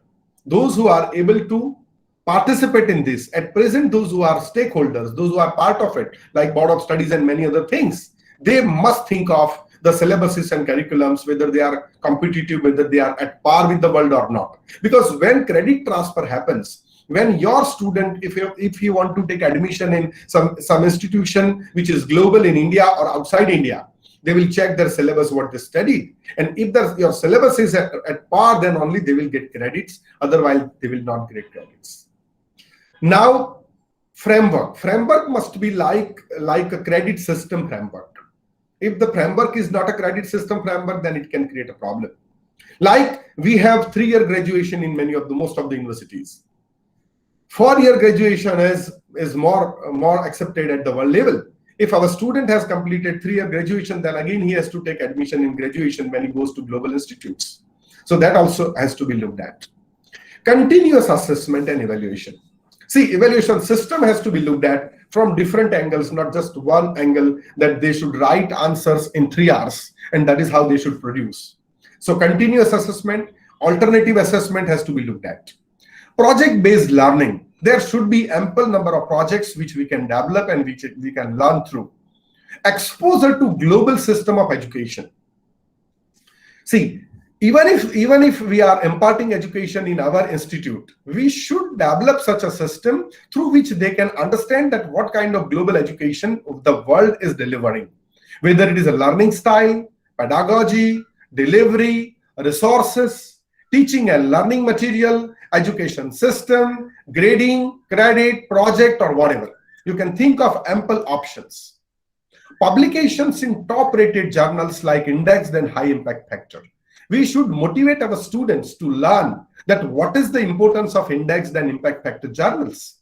What is the importance of plagiarism in the study?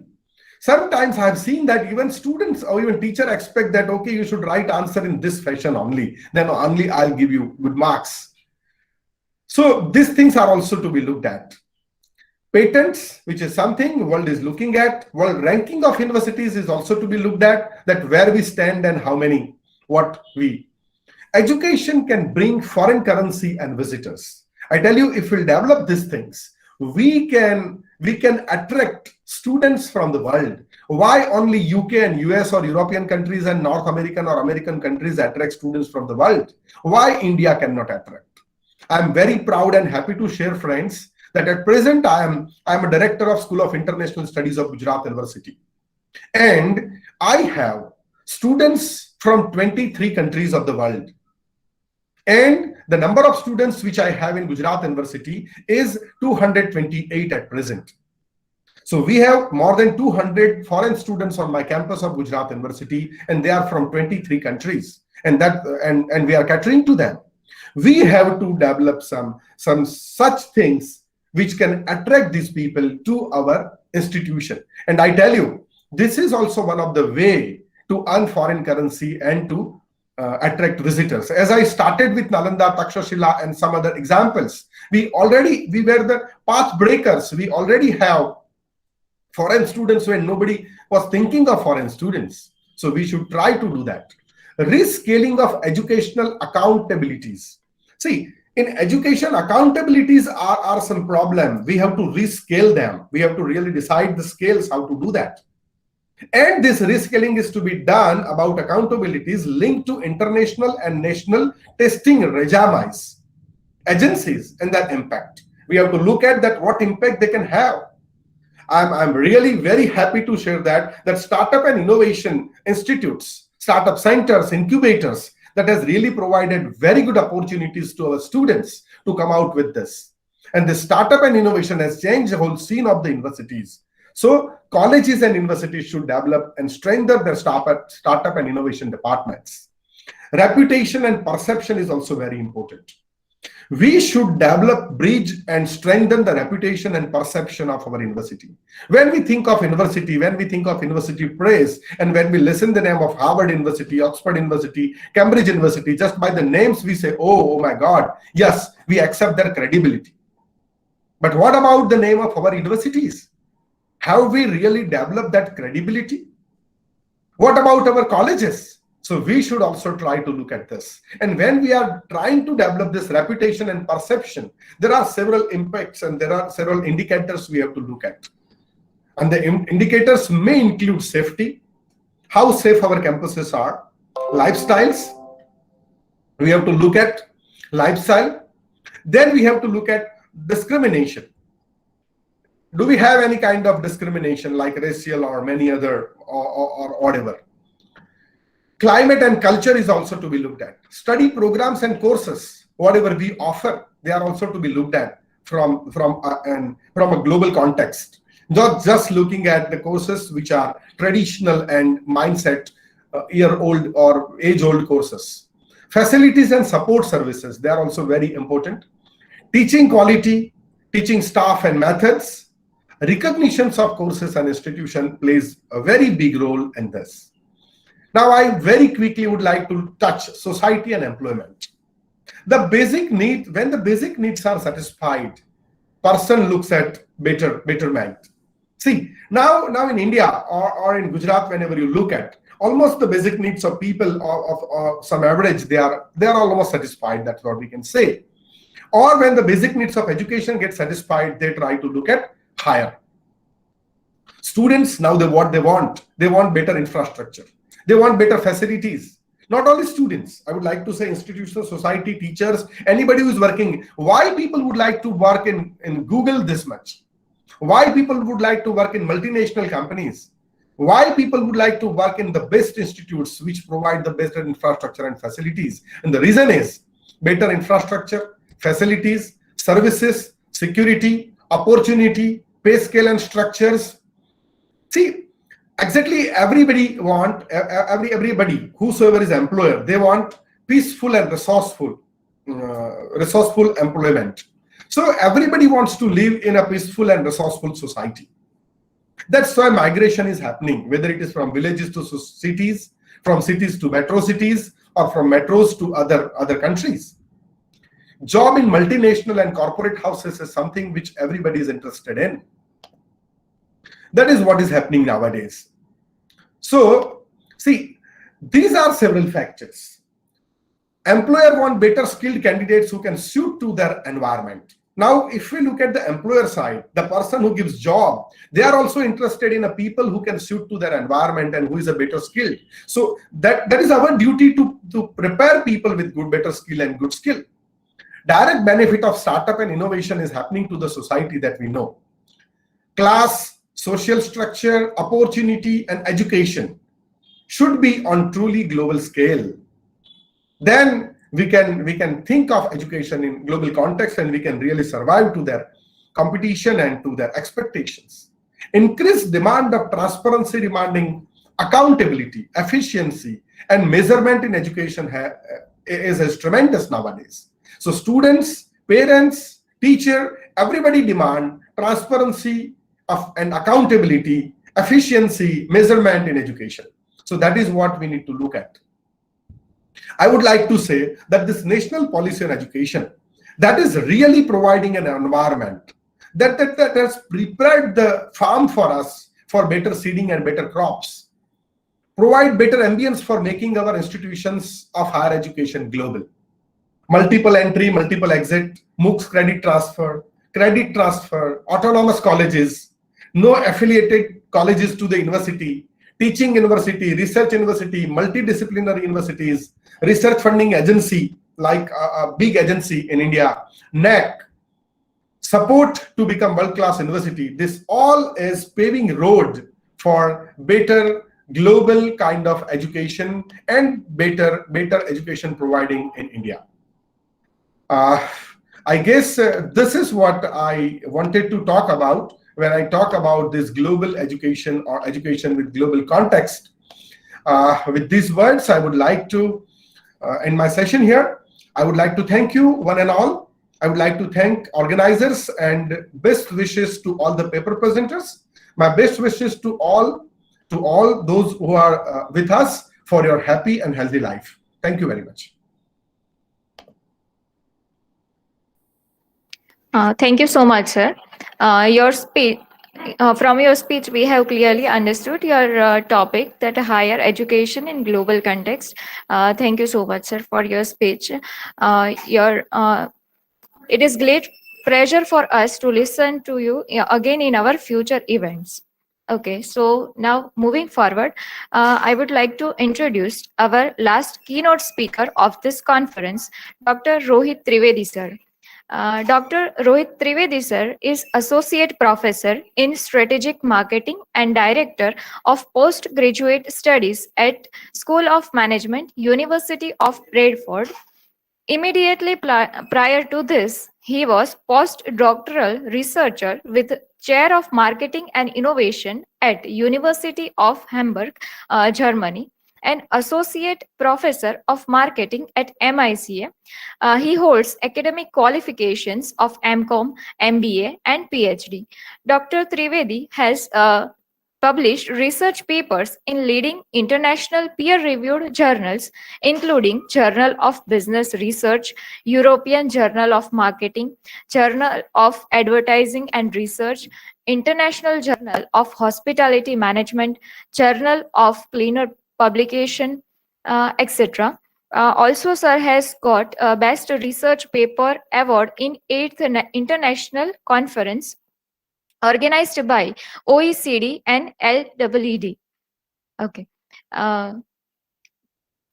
Dr. Trivedi, sir, received International Postdoctoral Fellowship in 2008 from SARC for a cross-country comparison project of entrepreneurship intention among youth of India, Malaysia, and Singapore. So here I am inviting Dr. Rohit Trivedi, sir, for their today's speech on global research and knowledge transfer, reflections, and learning. Over to Rohit Trivedi, sir. Thank you. Thanks a lot. At the outset, I would like to first of all thank Charmiben, Professor A. Kumar, Bhavnagr University colleagues, and all the conference organizer for providing me an opportunity to share my thought on global research. So basically, many of you may be knowing about it. I'm a Bhavnagar product. I completed my PhD from Bhavnagar University way back in 2007. And that's why when the opportunity comes to present my thought to colleagues within the Bhavnagar and Gujarat, I grabbed it with two hands. So first of all, thank you to all. Indeed, broadly speaking, in academics, why are we there? In academics, our role is limited to 4 spheres, as I call it. Number 1, teaching. Number 2, academic leadership. Academic leadership being principal, program coordinator, course coordinator, so on and so forth. Business engagement, which is related to consulting and working with the businesses closely. And fourthly, research, which is very close to my heart. Normally, I would say, what I've observed is in India, we are really very, very good at the first two spheres. That is, in terms of teaching and in terms of academic leadership, we as an academicians are very much committed and we are working wholeheartedly. But at the same point of time, as we are evolving and as the Indian higher education system is linking up with the global higher education system, we need to focus upon the last part more closely. And that last part is impactful research. Research which is at par with the global standards and where an Indian scholar can stand shoulder in shoulder with the global colleagues. And that's what would be my focus. So if it is okay with the conference organizer, I would like to share a very short presentation. Sir, we should share your PPT from here, or you are sharing? Anything is fine, Chami Ben. So if you can share it from there, that would be great. Otherwise, I can share. Anything is comfortable with you. Okay, sir, we are sharing. Thank you. Thanks a lot.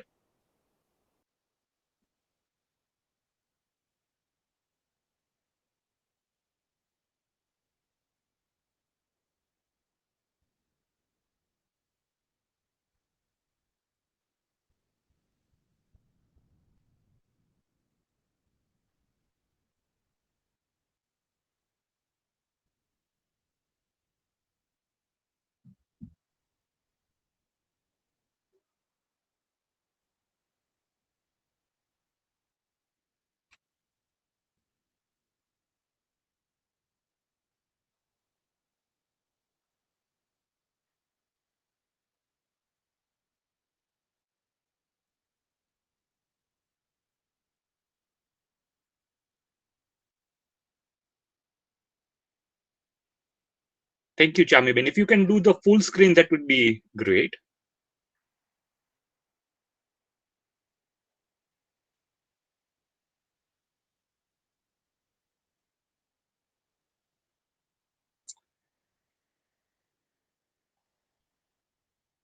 Okay, so in the meantime, kind of right, let me get cracking. So we have got kind of right around 25 minutes in our hand. So what I will do is I'll speak for first 18 to 20 minutes, and then we will kind of right open the floor for any question answer that you have. And I'm planning to keep the session more pragmatic, kind of right, and interactive in nature. So what I am planning to do is, rather than kind of right sharing the broader philosophy, I'm planning to share my reflections and learning of the global research.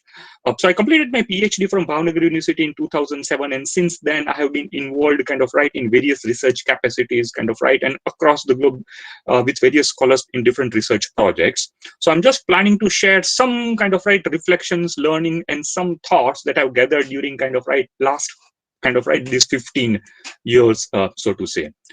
So that's what is kind of right plan for the remaining 25 minutes. Shamiben,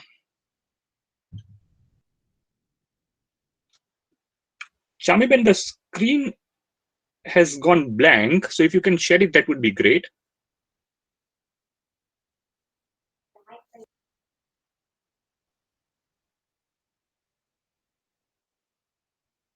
We are arranging, sir. Thank you. Okay, sir.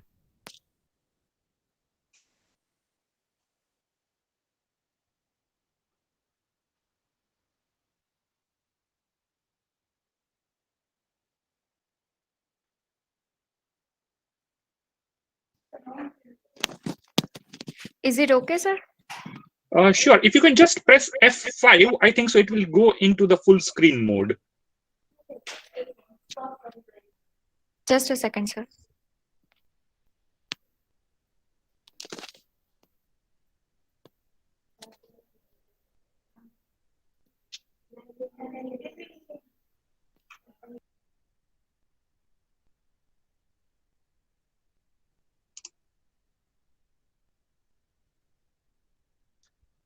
Or if you want, Chami, then I can also go to present the PPT and I can share the screen. Okay, sir. Go with the flow. We are running behind. Okay, great. So I'll share the screen. That's okay, yeah?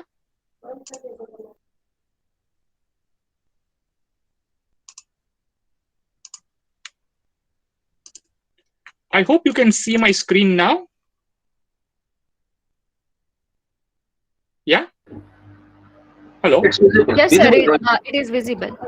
Yeah, great. Thank you. Thanks a lot. So I'll go cracking kind of right. At the outset, actually, first of all, I would like to thank wholeheartedly to my beloved guru, guide, and mentor, Professor Bharat Oza, under whom I completed my PhD kind of right from Bhavnagr University in 2007. Indeed, Oza sir is the one who put me on the path of research and still motivating till day, right? So any problem, be it professional or personal, for me, Professor Bharat Oza is the first destination kind of right and first port of call for help. So thank you. Thanks a lot to Professor Bharat Bhai Oza for all his this helped throughout my career. Indeed. So when we talk about impactful research, what do we mean and why is it important? Remember, and especially for those kind of colleagues who are either early career researchers, PhD students, or mid-career researchers like me. Research is the one that really counts meaningfully into the global higher education. So at any point of time, if you really wanted to learn and wanted to grow into the global higher education, research is one of the important tool in your arsenal. So when I talk about impactful research, what do I mean? Indeed, stealing shamelessly from Philip Kotler, I would say that there are 4 P's of impactful research that any researcher should be mindful about. First one, a PhD with very strong foundation. I believe that there would be a good number of PhD scholars over here who are still in the process of earning their PhD. And for them, rather than completing the PhD in hurry and haste within 2 to 3 years, I believe so that a strong PhD, which is meaningful and which can really give you some good publications into leading international journal, could go a long way in building your career. And I'll speak a bit about that later on, number 1. Number 2, at the same point of time, for those researchers who are early and mid-careers like me, publishing papers into leading international journals. And I'm putting it into bold and italics. International journals is much, much, much more important. Third, don't work alone and don't work on one project. So having multiple projects and having multiple collaborations across the globe with the global research partners who are having the specific expertise into your area of work. That's very much important. And I'll speak a bit about that. And last one, research is a solitude act. Indeed, you will be spending 8 to 10 hours a day like me, staring at your screen and working in your PC. Still, after that much of hard work, there would be failures. There would be failures of project, which won't work as you expected. You will get so many rejected publications that won't go through a journal, and many of your collaborations will fall apart. That's part of the research life. And that's why over a long period of time, really what matters is perseverance. Perseverance in the midst of failures. And I'll give few practical tips around that as well. So with the first one, that is PhD. PhD with the strong foundation. Now, over here, emerging scholar need to understand that you can contribute either in terms of the content or in terms of context. But unfortunately, a good number of studies and research that I'm observing coming from Asian countries, including some of mine, are more context driven. So for example, rather than really contributing to theory or to methodological spheres, we are focusing upon the context, be it fast food restaurant in Rajkot, or be it small banks or mutual funds into Gujarat. Now, context research are good, they are important, but at the same point of time, they can only take you a bit far away, not give you a long stride. For really having the impactful research, what is required is your PhD should have 3 strong foundational contribution. This is theoretical, methodological, and societal. And when I say theoretical, I mean to say that you should really advance the frontiers of theory into your own domain. So for example, and I'm from marketing, so I'll take few marketing examples. So if you're in marketing, you should really think about that, how artificial intelligence and virtual reality combined together can augment customer experience. And what are the implications of that for ethical use of the technology? And how can you contribute to the present discourse of the theoretical debate around AI and VR into marketing? Now, that's what I call is a strong theoretical contribution that quite often is leaking into a PhD.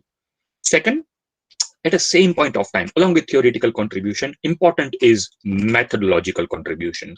So tools of the yesteryears, right? Like regression, right? Or kind of right t-test or ANOVA, right? Or FGD, right? They're gone. If you really work with those kind of right outdated tool, your PhD cannot really kind of right progress a lot. So what is required is adopt the advanced methodological tool, be it neural networking, be it structural equation modeling, or be it rare event-based regression modeling or double hurdle models. Now, these kind of advanced methodological tools are required kind of right to take the stride further. And third, don't build ivory tower. Whatever is your PhD should have a direct connect with society. And when I say society, I mean to say kind of right, your key target audience, industry, as well as kind of right societal benefit. Now, these three things when combined together would really build a strong foundation of PhD for you. That's number one. Number two, PhD also gives you an opportunity to develop the methodological expertise, be it quantitative or qualitative. So rather than only focusing upon completing your PhD within kind of right 2 to 3 years, best is to develop a methodological expertise kind of right in your chosen field. So if you're really working in quantitative like me, you should be aware about and proficient with the recent techniques, tools, and methodology kind of right of your own field. So for example, kind of right, and I've given certain names over here kind of right, just for fun, because otherwise research is a kind of right, very serious and solitary exercise. So when I was doing my PhD at that time, Excel and SPSS kind of right in 2007 were the buzzword. So if you know SPSS, you are considered to be kind of right, a strong kind of right quantitative researcher. But as the time progressed, the world moved from SPSS to SAS to Stata and now to R. And I am, right, for example, also right now learning R to hone my quantitative research skill. And that constant learning of new methodologies and new tools are name of the game. How can you learn that? Easiest way, read research papers. A good number of research papers will really tell you what is this specific quantitative or qualitative tool is all about and how you can use it. Along with that, luckily, there are so many MOOCs and so many YouTube channels that are available, which will teach you the use of this methodology. And please use them profoundly. So that is second. And third, I have often observed that when a scholar is starting the PhD journey, at that time, he is largely interacting with his either mentor or advisor, or kind of right with near family and friends, right? That's what is the broader, smaller circle, right, within which he plans to complete the PhD. I don't think so that's the right way. The best way is go for help beyond your kind of right geographical boundaries. So, right, reach out to the experts who are really established scholars in your field. How can you do that? Send an email, ask for help. That's perfectly fine. So till date, I remember in 2006, while I was kind of right doing my PhD and I was stuck in certain kind of right aspect of entrepreneurship, I shot an email to kind of right one scholar in Babson College of Entrepreneurship kind of right in US. And the scholar was so helpful, right, that he helped me not only for completing my PhD, giving me right research questions and the theoretical framework, but also later on work with me closely to publish the research papers. Until date, we are great friends and we are working together, right? So don't limit yourself. Ask for help, and ask for help from scholars spread across the globe. And I can tell you one thing. We all have started small and then have grown bit by bit. So we are very open to help the emerging scholars. Only thing that is needed is your initiative. So that is about the first part, which is PhD. After completing PhD, or along with completing your PhD, to really develop your kind of right academic career onto a global arena, what is required is research papers. And research papers not in a local journal, research paper not in a national journal, but publishing research paper into international peer-reviewed journals that are leading in your own domain. For that, there are multiple ways to identify. So for example, CABS list, C-A-B-S. CABS list is one of the way that you can identify that which are the leading journals in your field. And they give the ranking of the journal from 0-star to 4-star. Similarly, ABDC, Australian Business Deans Council, they have produced a list which is giving the ranking from A-star to D, so on and so forth. So you have to really look at these specific rankings, and select the journals which are 3 stars and 4-star in your field and go on targeting them. That's what would make the difference. Quite often, I see that scholars just over a period of time stuck at very national journal that I call 0-star or 1-star journal, right? And publish 10-15 papers a year. That's not a great way to go, right? A great way to go is only publish 1 or 2 papers a year. That's more than sufficient. But make sure that you publish into 3- and 4-star journal so that you can really show your expertise and build your career. Next one, right? Very much connected to that. Your research output, that is papers, right? Like Arjuna, what should be your focus? Your focus should be to publish the paper into any journal which is a leading journal in your field, which has got a very high impact factor. And as I said, if you just publish 1 or 2 papers a year, that's more than sufficient. So for example, in my field, right, out of more than 300 journals that are there, I've identified top 12 journals, right, that I'm targeting. And these journals, if I can publish in next 5 or 6 years, more than sufficient for me. So focus on quality and not number game. I have seen many resumes over a period of time, and I will sit on some of the interview panels over a period of time where the scholar would have 20, 30 publication, right? But all of them would be of not the quality that we are looking forward to, right? So publish the quality papers, and that will take you afar. Next one. When you are publishing the papers, the most important thing quite often scholar believes is idea. Definitely, having an innovative idea that no one has explored before, right, is important.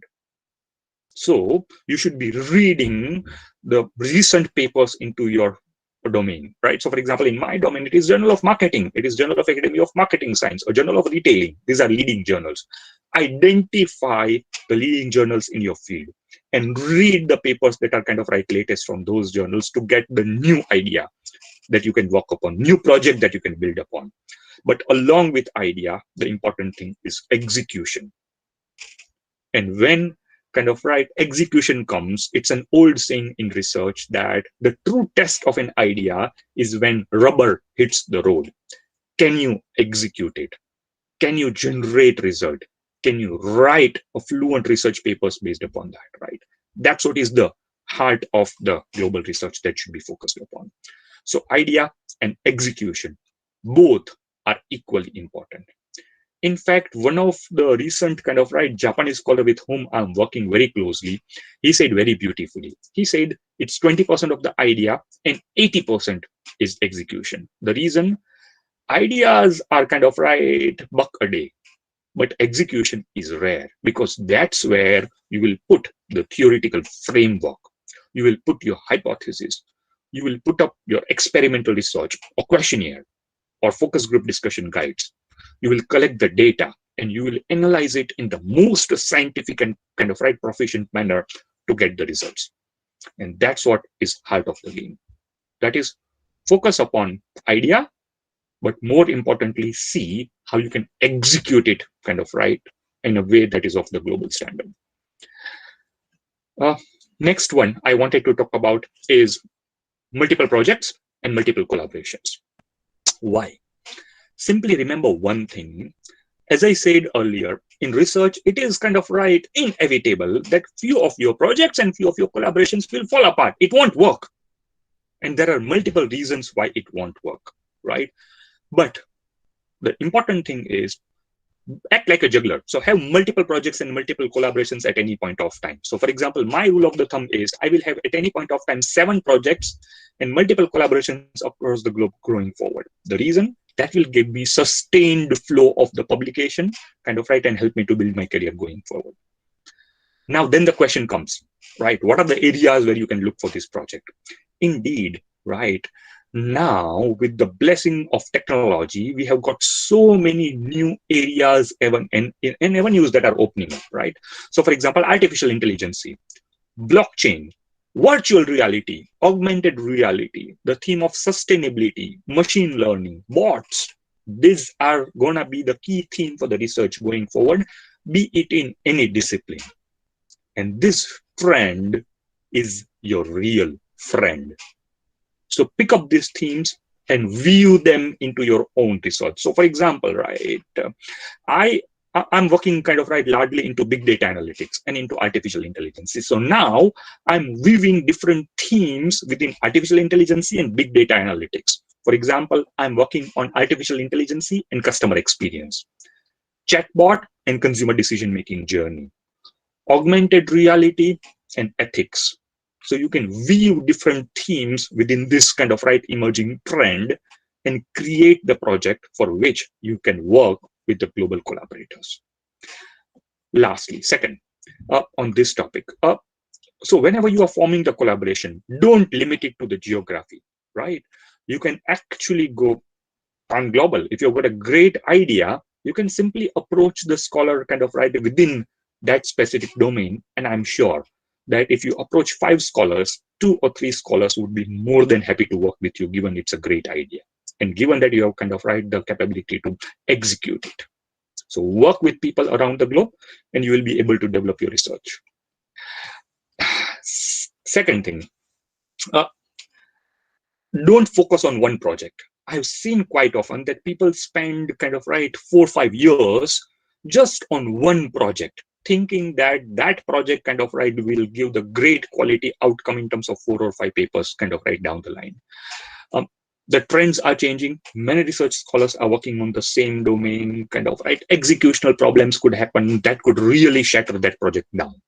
So the best thing is, as I said, act like a juggler, and have 3 to 4 projects in the hand at the same point of time. Although your schedule in that case would look very much messy, right, like the bingo, right, on the screen, but that's what is the research life. Third, at any point of time, right, look for the global expertise which are complementary to your own. And these global scholars would be very busy, but at the same point of time, they are also looking for the partners that can help them to hone their own skills and outcome.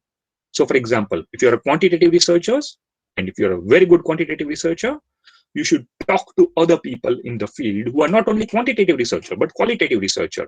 If you're working, as I said, in big data analytics like me, right, you should talk to some scholars who are working in ethics, who are working in psychology, who are working in sociology, and work together to create the great project.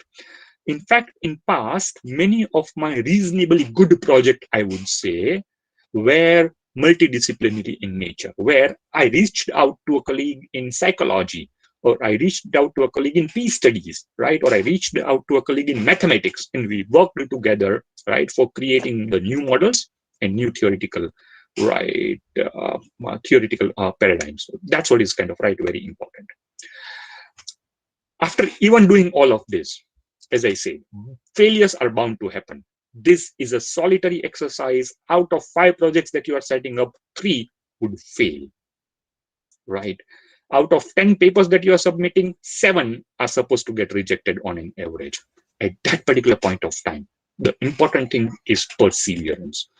Go on. Take the failure into stride and move ahead. That's what is the most important thing. Just like life. In life, after couple of failures, we don't stop. Similarly, in research, we don't stop. Only thing is, you should really learn from that failure. So whenever my paper gets rejected from a journal, there would be a review process. and reviewer would give me more than 20 to 25 points how I can improve upon the theoretical contribution or the methodological contribution, kind of right, or oral writing of my paper. And that's what helps me going ahead. So take those review comments and those failures in a positive light, and that will help you to develop yourself as a great scholar. Second thing, and I find that lacking quite often, kind of right, among the emerging scholar, is reading habit, right? So you need to be a real learning machine, right? And the only mantra is read, read, and read. And if still time permits after that, again read. And you don't need to only read books along with great books. Read research papers, read blog, right? From there, a great amount of new ideas would come that will help you to develop your research journey. So for example, right, daily I'm reading at least 5 research papers a day, at least, including Saturday and Sunday, right? I have a habit of at least reading 20 pages of kind of right any book a day. And that reading helps me to develop new perspective, right? Because quite often this vicarious learning, as I call it, helps you to solve a problem that you haven't even realized, right? Or to give an answer to your problem that has been, or project that has been stuck for 2 years or 3 years, right? And this reading helps you to develop a broader perspective. So reading is the most important thing in the game. Along with that, right, when the failure comes up, stride ahead, because research is a journey. It's a journey that you should enjoy inherently, and it's not a destination of publishing a paper kind of right into a year. So I often jokingly say this: when I was doing my undergrad, I thought that I know a lot about kind of right marketing, right? And now, after working for more than 15 years and having PhD and postdocs, I think, oops, I overshot at that point of time. I know very, very little about marketing, and I need to learn it wholeheartedly going ahead. So that's what is important. And lastly, how can I miss kind of right my favorite, right, Yoda, Star Wars? Pedal, you must. Quit, you can't, right? So expand your research horizon one step at a point of time, and I'm sure you will be able to develop your kind of right research career. So that's what was kind of right all from me. Thank you, and I'll stop sharing my screen. Any questions? So I think, I don't know, I overshot my time or not. If we have got 5 minutes, we can take kind of right couple of quick questions, and then we can move ahead. Sure, sir. Thank you.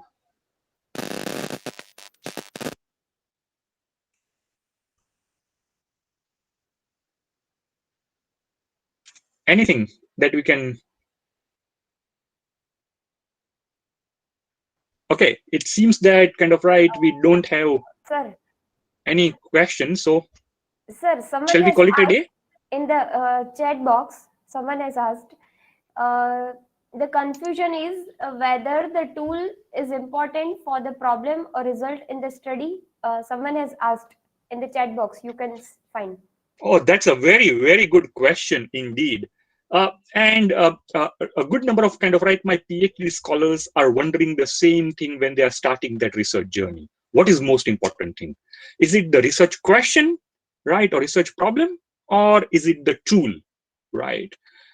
Most important thing, right, is having the right research question. A research question which is unique, which has not been explored by any research scholar till date, and which really gives you an edge. But to support that, what you need is a good tool to execute that research problem. And that tool could be an experiment, right? A tool could be a questionnaire. A tool could be an interview. But ultimately, it's a tool that will help you to achieve, right, your final destination. So if you have set your research question correct, I would say half of your problem kind of right is resolved. Yeah. Okay, so thank you so much. On behalf of K.R.Doshi Group of Colleges and Department of Business Administration, I am thankful to you. Your session was quite interesting for us. Okay, sir, thank you. And so now, moving forward to our technical session, I would like to invite our principal, Ms. Charmi Karya ma'am, to start our technical session. Over to you, ma'am. Thank you so much. All the keynote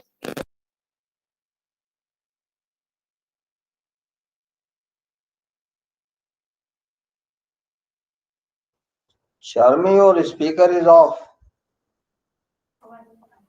Now, okay. Okay, sorry.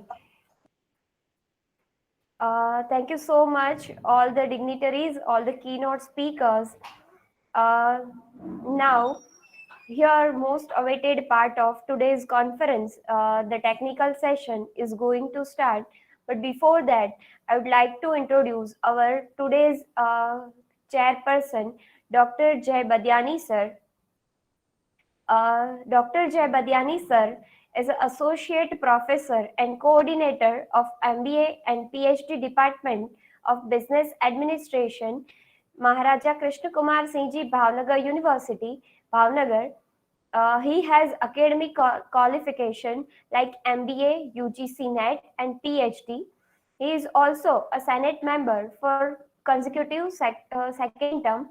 He is also the University Nodal Officer for All India Survey on Higher Education, UGC University Activities Portal, and Association of Indian Universities. He is a coordinator of Placement Cell and Career Council Cell in the university. He possesses more than 20 years of experience in academics and industries. Under him, 18 PhD and MPhil research scholars completed their PhD work and earned degrees. He completed a major content development project under Ministry of Human Resource Development, Government of India. He is an expert in panel for Rajasthan Public Service Commission.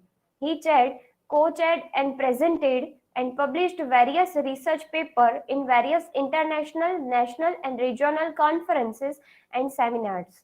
So here, I would like to request Jay sir for to say a few words regarding our conference. Over to you, sir.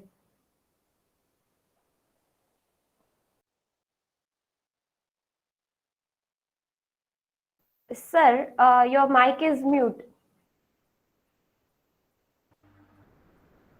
Good afternoon to all. Am I audible now? Yes, sir. Yeah. Good afternoon to all. Thank you, organizers, Kevin Bhai, Amar Bhai, Charmi Madam, and all other organizers to provide me this opportunity and platform. Congratulations to all teachers, I mean to say professors, associate and assistant professors, research scholars, and learners to have researches and learnings in this tough time. Well, education is needed to learn from past and present. It is about making future better. It is worldwide due to population growth and the proliferation of compulsory education. UNESCO has calculated that in the next 30 years, more people will receive formal education and in any prior period in the human history. In fact, illiteracy and the percentage of population without any schooling have already decreased. That is near about 15 percentage in 2022. That will be, as rightly said by Dr. Mahipatsinhji Chawda sir, Vice Chancellor MK Bhavnagar University, education is about learning constantly. Education converts data to information, to knowledge, to wisdom. As mentioned in our ancient learnings and said by Gandhiji, education is of three H. That is what is head, hand, and heart. Head means IQ, hand means skills, and heart means emotions. Still, we are talking about head and hand only and not heart. As rightly pointed out by Dr. Chetan Trivedi, VC of Bhakta Kavi Narsi Mehta University, professional education is about education of head and hand, that is what is profession. In the global context, professional education needs a change from only head and hand to heart too.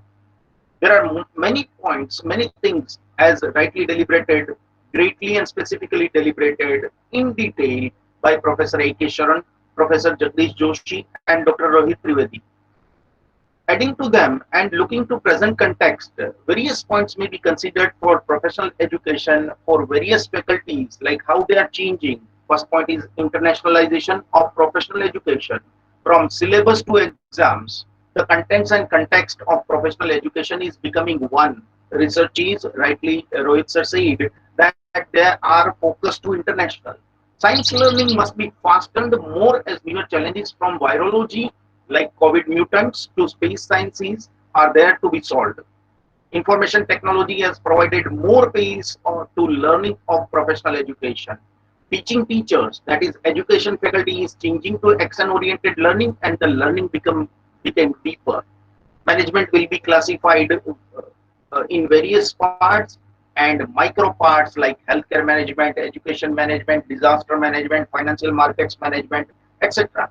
Commerce needs to be upgraded with international accounting standards and changing principles. Environment and change, because of global warming and other challenges, are even faced by us. COVID and professional education. COVID forces us to be in a house and learning to information technology tools with physical fitness too. There are other areas too where global context is there in professional education. Let us all explore more in this session by various research papers. They are to be presented in this one. Thanks once again to Charmi ma'am.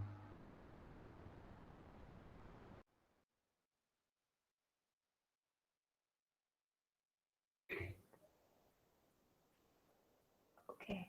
Thank you so much, sir. If you permit, we start our technical session and. Yeah, please. Okay. First of all, I would like to invite Mr. L.S. Pathak, sir. Please start your presentation and your video. And next one is Yesha Trivedi. Please be ready with your presentation.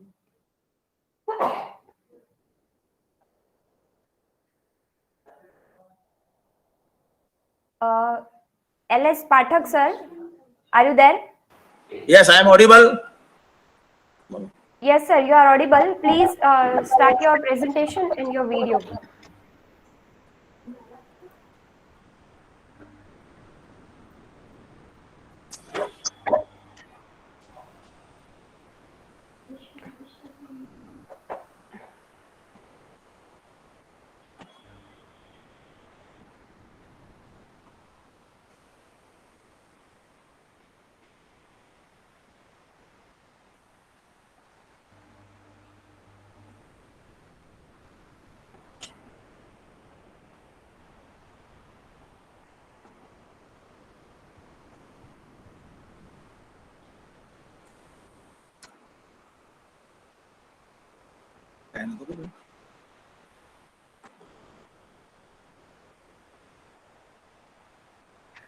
Please, sir, start your presentation. Yes, ma'am. Yes, ma'am. Within 1 second. 1 second.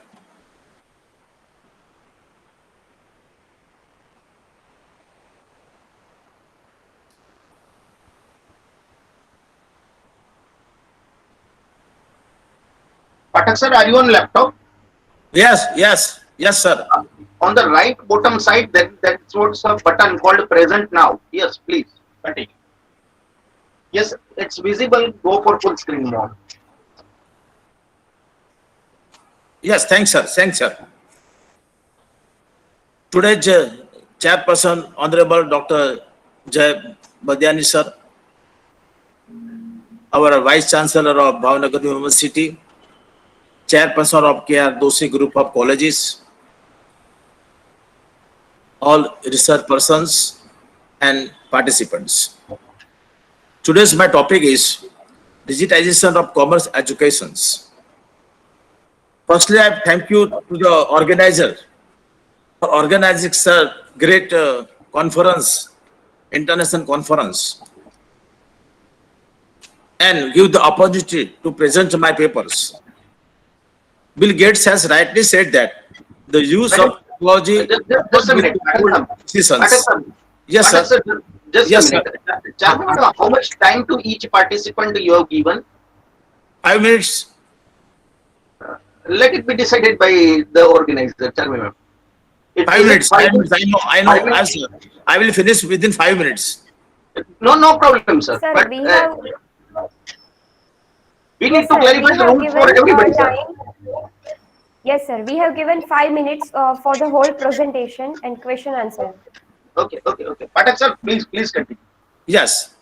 Bill Gates has rightly said that the use of technology coupled with bold decisions reform its inclusive growth and improve the quality of health and education. Today, there are tools available to transform learning from an academic exercise to an engaging experience in imaginative and experimental learning. Pervasive and persistent technology have today redefined the conventional role of the teachers.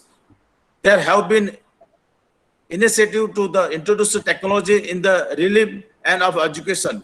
Digital revolutions and digital technology is everywhere, and it has changed the world in more than one way. So far, digitalization of commerce education is concerned, the credit goes to the management colleges and management institutions, because digital revolution in India education sector started with the management colleges like the Indian Institute of Management, from providing computer labs to fully computerized libraries. So all the credit goes to the management colleges. They are the first in the India. They was started by providing computers and computerized library. The institution gradually initiated digital study business management courses. Eventually, it prey and other damage of education too. Exams were no longer limited to pen and paper, as it was replaced by computerized examination. Particularly, it helped us in this pandemic era. PowerPoint presentations also were accepted as projects submitted by the student. It has soon realized that learning no longer revolves around the ability to join the read, write, and code numbers. Present scenario of digitizations. Nowadays, in entire world, it is necessary to introduce in all the sector digitizations. According to the World Economic Forum, the demand for technology and computerized thinking skill will grow by about a fifth by 2025. These technologies will create 2.5 million jobs by 2020, which will require knowledge in computing. That is why it is important to incorporate digitization in the learning and teaching process, which will help students in critical thinking, innovations, collaborations, and problem solving. Along with the primary syllabus, the curriculum should also focus on technology, innovations, general skills, and business management. Other than the Indian government, various private organizations also supporting India's digital initiative for education. Software major Microsoft working with Apple, taking labs across 25 schools in the country to empower students and teachers with technology skill in also pushing for the use of clouds computing for creating an efficiency digital lab experience. India as a nation is on a growth path in education sector, and digitization is supporting the public and private sector to realize the dream of becoming the education hub of the world. Our national mission of education through ICT, the national mission on education through information and communications technology scheme, meanwhile, aim to leverage the potential of the ICT for teaching and learning process. The missions has two major components: contains generation and providing connectivity, all with the provisions of the access device to the institute and learners. Under the ICT mission, connectivity of 419 university level institutions and 25,000 plus colleges and polytechnics in the country has been envisaged to be provided. A report titled India e-learning market outlook in the year 2018, increasing technology adopted to drive future growth, estimated that India e-learning market will grow up CAGR of 70.4% over the most aggressive user of the massively open online courses. In March 14 of the 2.9 million registered user of course era, more than 25,000 were from India. The Indian registrations are second only after the United States of America. Indian government also initiative in the field of the digitization of education. Our Prime Minister Narendra Modi's emphasis on the Digital India campaign look to increase the scope of technology across the country and also has helped transform the education system in the country. The campaign aimed to ensure better connectivity and maximize the potential of Indians. Much talk about the demographic dividend. The following key initiative taken by the Indian government for establishing herself as a teacher of the world, that is World Guru. Number one, Swayam Prabha, National Digital Library, eSodh Sidhu, FOSSI, and virtual labs. All these things increase. To become the World Guru of India. And last but not the least, the great personality, Jani just said, technology can become the wings that will allow the educational world to fly further and faster than ever before, if we will allow it. So we definitely allow such thing. Last but not the least, nowadays, the studies on digitalization of higher education are of prime important policymakers, educationalists, bureaucrats, politicians, and world leaders. Study based specifically on the internationalization and digitalization in the higher education sector have been performed in numerous regions of the world. That is Almari 2011 in Saudi Arabia, Liu and Dai 2013, and Chen and Hug 2013, and Mitra 2007, Indians all in India. We saw the importance given by researchers and reflect the respective nation needs to digitize. Thank you very much. Thank you, Chandni ma'am, to give such a beautiful opportunity.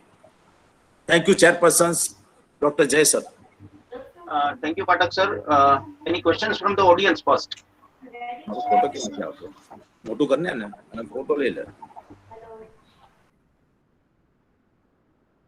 Well, rightly said, digitalization of commerce education is required, is a need of the hour, and there are many challenges too. Like awareness is the first issue, but digitalization will lead us towards the internationalization of the commerce education. That's what rightly said. Next paper, tell me, madam. Thank you, ma'am. Thank you, Chandni ma'am. Thank you, sir. Next is Yesha Trivedi from New Zealand.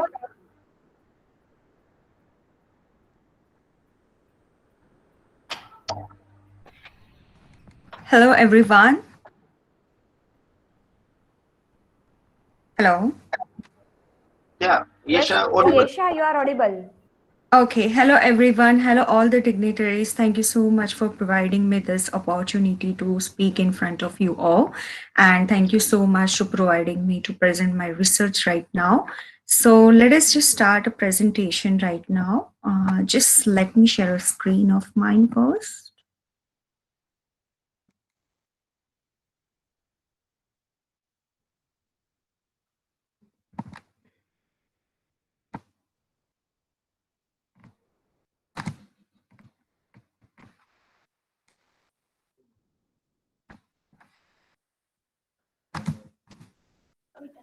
Kavita Shah, please, you be Going ready. on.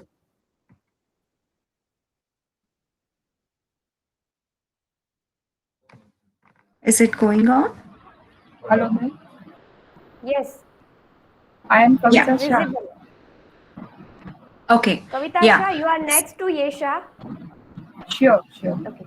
Yes, Yesha, you continue.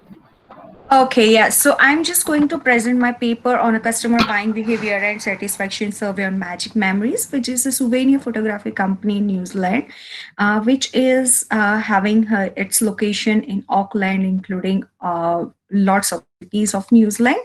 So let us just brief you about the things.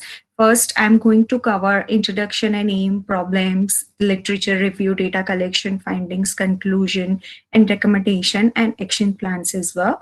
So the introduction is Magic Memory is a souvenir photography company, which is which has a head office in New Zealand. And my aim over here to develop a strategies to enhance sales in terms of customer behavior approach. The problems that I've identified are low conversion ratio from photograph clicked to photograph purchased, refusal to click photograph, complaints after purchase. Now, let us going to the next slide. I have done literature review on 5 theories, especially. So first of all, the Marshallian economics theory. According to this, the customer tends to buy a product when the price is in their budget, right? In Magic Memories Auckland Zoo, Magic Memories works in various sites, which are the public attraction sites. One of them is Auckland Zoo in Auckland, which is having various photo options like the whole book you can buy of your photos. You can buy only hard copies or only soft copies. Some of the families, they want to buy a hard copies because they have a big budget and they do have affordability. But the youngsters like us, they just tend to buy online copies. So that depends on the budget. Now, next is psychoanalytic theory. It explains the customer's feelings and desires and wants to have a product. If you want to have a product, whether it is costly or whether it is not that important, you still want to buy because you need that product. You want to keep your memory with you. Now, the third is theories of exposure. According to this theory, people find about company and product through the advertisement or a word mouth advertisement or something like that. So in New Zealand, like in Auckland, the souvenir photography industry does not have a lot of advertisement, but yes, they are getting acknowledged by a lot of word mouth publicities. In ethnic consumption perspective, this means that people from different culture and country has different buying behavior. So Auckland Zoo is getting various ethnicities like Kiwis. Kiwis are New Zealanders, then Asian people, American, Pacific Islander, African, and so on. Asian generally doesn't like to get clicked or buy photos or something like that. They just want to chill and they just want to roam around the site. Now, a lot of Pacific Islanders, they do want to keep their memories with them. So they are tend to buy their photos a lot. Next, we go to economic men. Some of the customers wants to bargain while buying a photo. It's not because it's not there in budget, but it's kind of restraining their budget. So Magic Memory Auckland Zoo is getting customers who are having 2 albums or costly to buy, but if they are offer only photos at a cheaper rate from other album without the frame, they like to take photo rather than spending more. Now, data collection method. So I have collected data from 100 respondents. My method was a primary data collection method, which includes quantitative method and a questionnaire survey. Now, reason for choosing this method is to get maximum number of response from the respondent. And the ethical consideration was a privacy and confidentiality, because over here, we are not allowed to write down even the customer's name. Sometimes if they allow us to write down the name on survey, then it's fine. Otherwise, we are not allowed to write down the name, number, or anything like that. The limitation is obviously Auckland Zoo is a very big site which covers almost 6,000 people at a time in the zoo. So it's really difficult to cover all the respondent and to cover a lot of people. So it was a hasty and vague response as well because people were in mood to roam around, Now, my findings were like, as I have shown you in this chart, there are various ethnicity group comes into the zoo, amongst which Kiwis are most people. They do visit the zoo, which is 32%. After that, Pacific Islanders visit a lot, and then so on. Now, the next finding is exposure. So how Magic Memory is getting recognized in the market. So over here, I could see that 66% weightage has been given to at the site. So once a person visit the site, then they come to know that yes, souvenir photography is going on over here, and they have to click some kind of photos. Now, kids liking to why people wants to buy a photo. One of the reason is the kids like to get click the photo. So I have measured it on a scale from 1 to 5. So almost like lot of people, like 51% of people population say that it's because the kids liking to get clicked. That's why we click the photos. And point of purchase. So which is the main area of purchase in the Auckland Zoo? It is when they saw the physical copies. Because before the visit, they do the research on the site and the souvenir photography and the things, but they are not that much attracted to that. When they enter to the green screen to take photos, yes, they could encourage themselves, but then when they see their physical copies, then they encourage to buy the photos. Now, preferable options. So Magic Memories have different options, which is premium book, online photos, and hard copies. So amongst them, the book is very much popular. Most attractive feature of the photo is different sort of backgrounds. It does have kiwi and all other animals on the background. Now, willingness to take discount, it's like mostly people are very people are bargaining in nature, so they like to bargain a lot and they're willing to take a discount.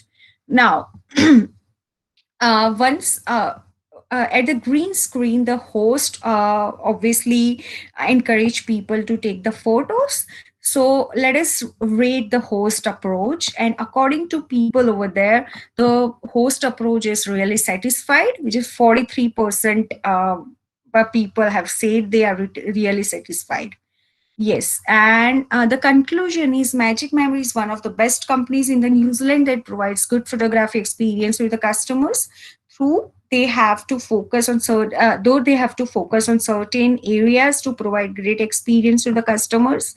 They should increase their advertisement campaign. As per my understanding, the customer service is the other concern area. Like they should increase their customer service more. Their staff should be more engaging, and there is a less focus on photo features. Like photo should have a lot of more features, lot of animations or something like that. Then it should be attractive. And the recommendation I would like to give is the advertisement. Yes, as we have found that the found in a survey that advertisement is not that much attractive for the people to buy the photos. So they should increase their advertisement campaign. Now, they should also increase their photo backgrounds, because previously they only had a few animals in the photo, while people want to see a real animal and like a real exposure with the animal in their memories. So they should they should try to click a picture with real animals, so that the photo background would be more attractive. Even Auckland Zoo is organizing lots of birthday parties inside the zoo. So they should give a lot of discount to the birthday party people, because lots of kids they can cover, lots of families they can cover. So they can at least give a lot of discounts, and then they can attract a lot of people. And of course, staff training on customer service is much needed over here. Now, the action plan over here in the advertisement is radio and television advertisement for each school holidays, because in New Zealand, after each and every 2 months, they do have school holidays. So school holiday, during the school holidays, it should be Madam, you there. are taking more time. Please conclude this video. Yeah. And yeah, so photo background and birthday discount, as I said, and a staff training. So here my presentation has been completed. I'll go through all the questionnaires over here. And thank you so much. Yeah, Charmi madam, please. Okay, sir. Next is Kavita Shah. Please start your presentation. Meanwhile, any questions for this presentation from the audience? I'm ready, ma'am. Yeah, well, Charmi, ma'am.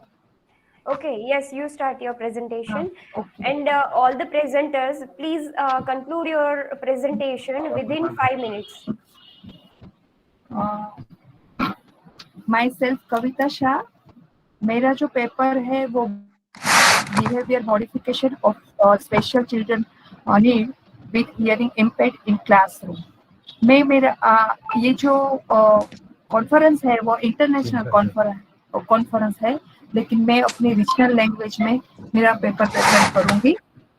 आज ये जो topic है वो बहुत deeply है, लेकिन मैंने जो अपने क्लास में जो बच्चों में कोई प्रॉब्लम देखा है उसका बिहेवियर का, वो मैं आपके साथ शेयर करूंगी। आजकल हम न्यूज़पेपर या टीवी सब में हम सुनते आ रहे हैं कि ये लड़के ने सुसाइड किया, इसने चोरी की छोटी उम्र में, तो वो सब क्या है, ऐसे ऐसे बहुत से न्यूज़ हम सुनते आ रहे हैं। तो वो सब है बिहेवियर प्रॉब्लम, चाहे वो बच्चा नॉर्मल हो या फिर दिव्यांग, सभी में दिखाई देते हैं।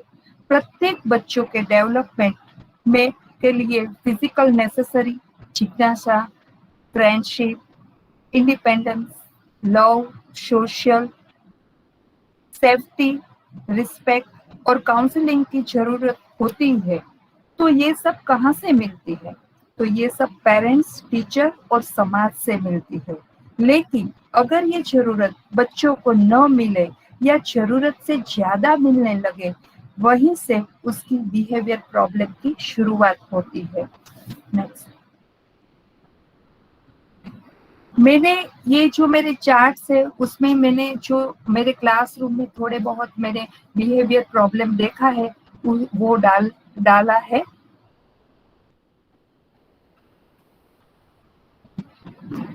हम जब कक्षा में होते हैं तभी कंटिन्यूसली बच्चा हमारे अटेंडेंस पाने के लिए क्या क्या करता है, क्योंकि कोई बच्चा आवाज करता है, पेंसिल की टिक टिक करता है। हमारे बच्चे जो है हियरिंग इम्पेयर्ड बच्चे, तो वो हियरिंग एड के आवाज को बढ़ा देता है, बीमारी होने का प्रिसेप्ट करता है कि मैम सिर में दर्द है, मुझे हॉस्टल जाना है। हम जब बच्चे के सामने देखते हैं तब बच्चे फेस के जेस्चर है वो चेंज कर लेता है, पढ़ाई में ध्यान नहीं देता, दूसरे बच्चे को डिस्टर्ब करता है। लेकिन बच्चा ये क्यों करता है? उसके थोड़े बहुत कॉजेस मैंने डाले हैं इसमें। एक तो महत्वपूर्ण ये है कि घर में डिसेबल्ड बच्चा होने के कारण पेरेंट्स स्वीकार नहीं करते और बच्चे की तरफ ध्यान नहीं रखते। दूसरा है, हर एक माता पिता के मन में एक आशा होती है कि मेरा बच्चा जल्द ही बोलेगा। वो ही आशा में वो ज्यादातर टाइम घर में ही रहता है और बच्चा जिद्दी हो जाता है। बच्चा दूसरे बच्चे के साथ चीज शेयर नहीं करता है। आदि बहुत से कोशिश है। उसके सॉल्यूशन के लिए मैं वो ही कहना चाहूंगी कि पेरेंट्स को डिफरेंटली एबल बच्चे पर ध्यान देना चाहिए और इन बच्चों को मोटिवेट, एनकरेजमेंट और जहां पर जरूरत पड़े वहीं पर थोड़ी बहुत डांटना भी चाहिए। अभी एक प्रॉब्लम ये है, आजकल हम बहुत से सुनते जा रहे हैं कि बच्चा बहुत झूठ बोलने लगा है, मम्मी पापा को भी झूठ बात कह रहा है, टीचर को भी बना रहा है। क्यों बना रहा है? क्योंकि मोस्टली ज्यादातर बच्चा सेल्फ डिफेंस के लिए झूठ बोलता है। उसके कॉजेज है कि पेरेंट्स है वो ज्यादा स्ट्रिक्ट होने के कारण ये देखने को मिला है। टीचर के डर से झूठ बोलने लगता है बच्चा। मित्र की संगत से झूठ बोलना सीख लेता है बच्चा। तो उसके सॉल्यूशन में मैं इतना ही कहूंगी कि बच्चों के साथ आज फ्रेंडली बिहेवियर रखना बहुत ही जरूरी है, चाहे वो घर में हो या फिर क्लासरूम में है। बच्चा झूठ बोलता है, हमको मालूम है, लेकिन बच्चे को एक बार सच बोलने का मौका देना चाहिए। झूठ बोलने से जो नुकसान होता है वो हम उसको छोटी छोटी स्टोरी से उसको समझाना चाहिए। Ma'am, you are Madam, last please go to your research directly. We all know about this misbehavior and etc. Or speedily say it. Okay sir, okay sir. अभी चोरी करना तो उसमें भी वही है कि बच्चा अपनी आयु के मुताबिक चोरी करता है। छोटा बच्चा दूसरों की अच्छी चीज ले लेता है। उसमें भी वही कारण है कि बच्चा की डिमांड नहीं पूरी होने पर वो करते हैं, और उसके सॉल्यूशन में हमको बच्चे को समझाना चाहिए। सेक्सुअल प्रॉब्लम वो आज इंडिया में या फिर पूरे वर्ल्ड में बहुत ही बड़ा दुर्व्यवहार देखा जाता है। तो उसके कारण में है कि आयु के मुताबिक बच्चे को जब उसका ज्ञान नहीं मिलता तभी वो करता है, या फिर एडल्ट फिल्म देखकर भी बच्चा विचलित हो जाता है। उसके सॉल्यूशन में मैं वही कहना चाहूंगी कि उसकी आयु के मुताबिक हमें उसको नॉलेज देना चाहिए, और माता पिता को बच्चों का व्यवहार पर ध्यान देना चाहिए। सुपरियरिटी कॉम्प्लेक्स, इसमें बच्चे को लगता है कि मैं ही हीरो हूँ आजकल, तो वो उसका कारण शायद मैं वही कहूंगी कि कई बार टीचर और माता पिता दोनों का रोल होता है, और इसमें वही कि बच्चे हैं उसको सभी प्रवृत्ति में बच्चों को इन्वॉल्व करना चाहिए, तो ये कॉम्प्लेक्स है वो शायद कम हो जाता है। इंफ्रालिटी, हाँ, sorry for the interruption. Your time has been over. Okay, okay. Please, next is Jyotsna Salit. Please start your presentation. Last में मैं वही कहूंगी कि बच्चों में बिहेवियर प्रॉब्लम की जो बात है वो कॉमन है, पर हमें उसको गंभीर स्वरूप ना ले, और बच्चों को बिहेवियर प्रॉब्लम को सुधार करना भी जरूरी है। और हमें पेरेंट्स, फैमिली, साइकियाट्रिस्ट और पेडियाट्रिशियन की हेल्प भी लेनी चाहिए, और साथ में सहयोग देना चाहिए। Thank you very much. Thank you, Kavita madam. You really had a practical and applied paper. Let us go to next, madam. Thank you, sir. Jyotsna Salit, please. Yes, ma'am. Yes, start ma'am. your presentation. Okay, ma'am. Sure, ma'am.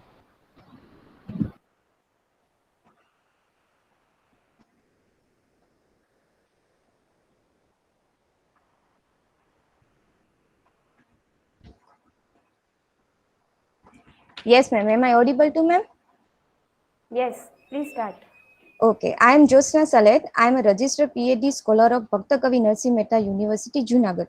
Today, I am going to deliver my presentation on my topic, e-governance, enhanced learning technology in education policy. So now let's move ahead to my presentation. First of all, I would like to introduce what is e-governance.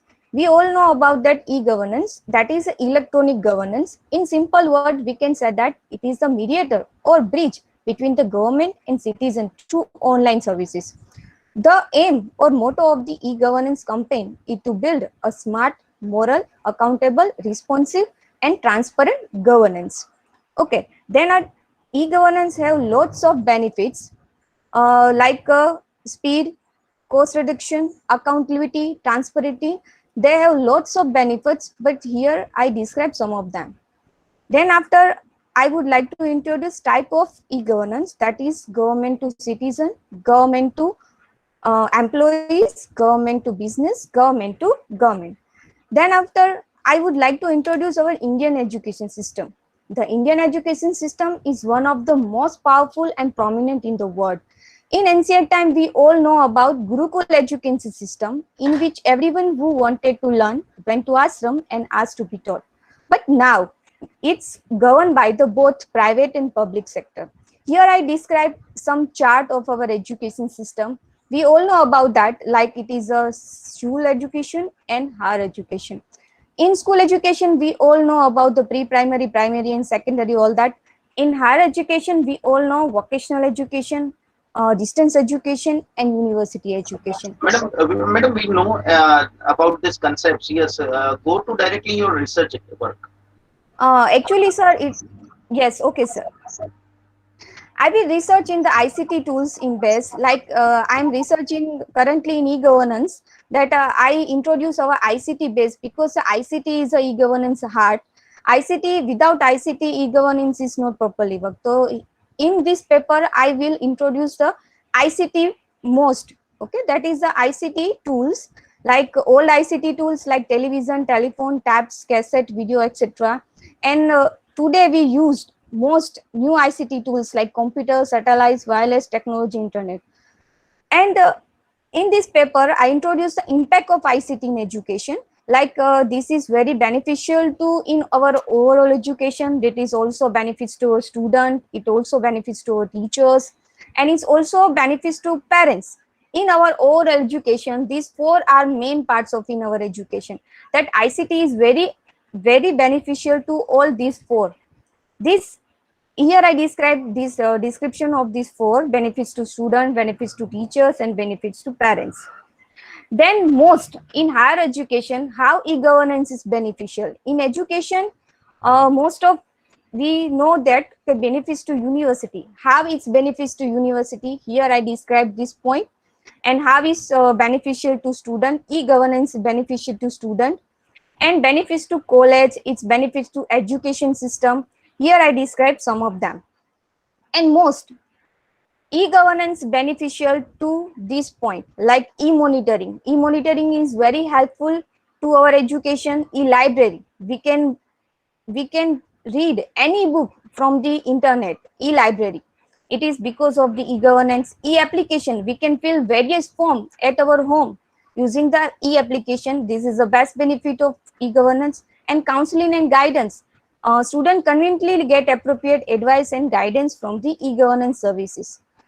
And last, I here describe you most of initiative in education, like Swayam, National Digital. These all are e-governance application initiative for e-education.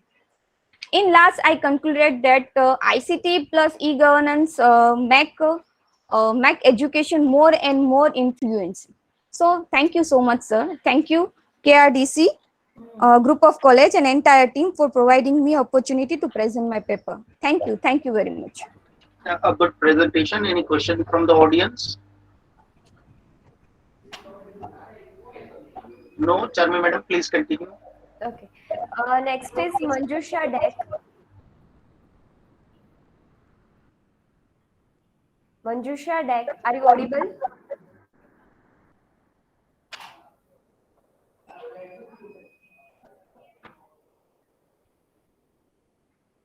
Okay. Next is Dr. Akhilesh Mishra. Yes, I can start. Okay, yes, sir. Please start. Oh, please present.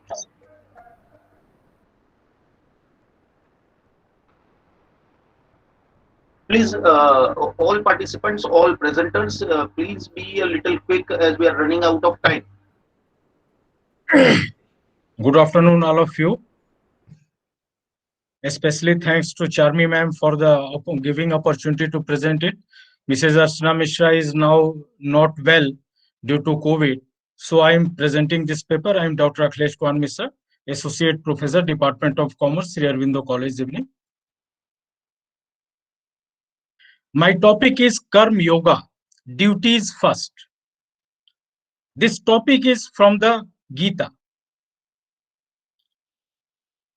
An individual can attain the highest success and reach the peak of achievements with his inner knowledge and the self-awareness, while doing the right action, even to achieve a form out of shapeless image in a good action.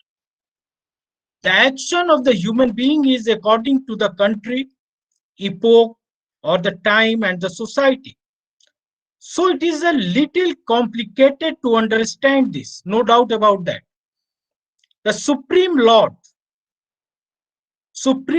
means heart, soul, light.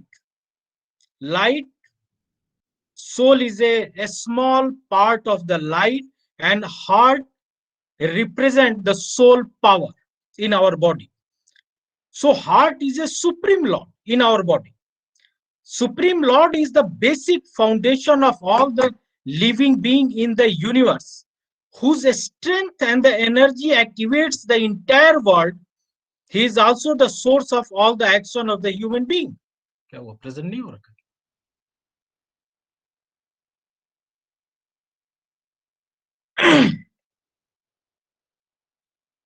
As the human body is a part of the nature, so will always do some actions. The action does not only mean to work for earning a living, but also to work for the integration and the purification of the mind, blood, speech, and the deeds, a strength of the soul. Therefore, our forefathers have made arrangement to integrate the routine activities such as prayers, one's conduct, education, sports, sleep, yoga, respect of the nature, love of living beings, gardening, etc. with the society according to the day, night, month, and the year. Next, law of inheritance. This is a very important in our life, and this is also important in this pandemic.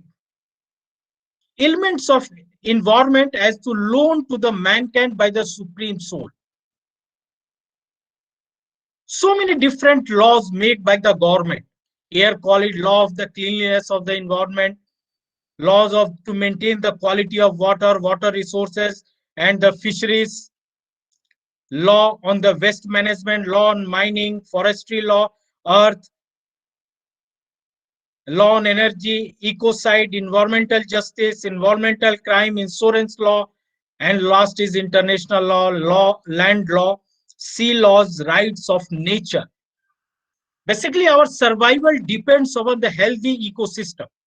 And so the protection of the nature's right in the turn advances the human rights and the well-being. There were different types of views on the good and the ethical conduct during the Dwapar Yuga, such as Karmkand.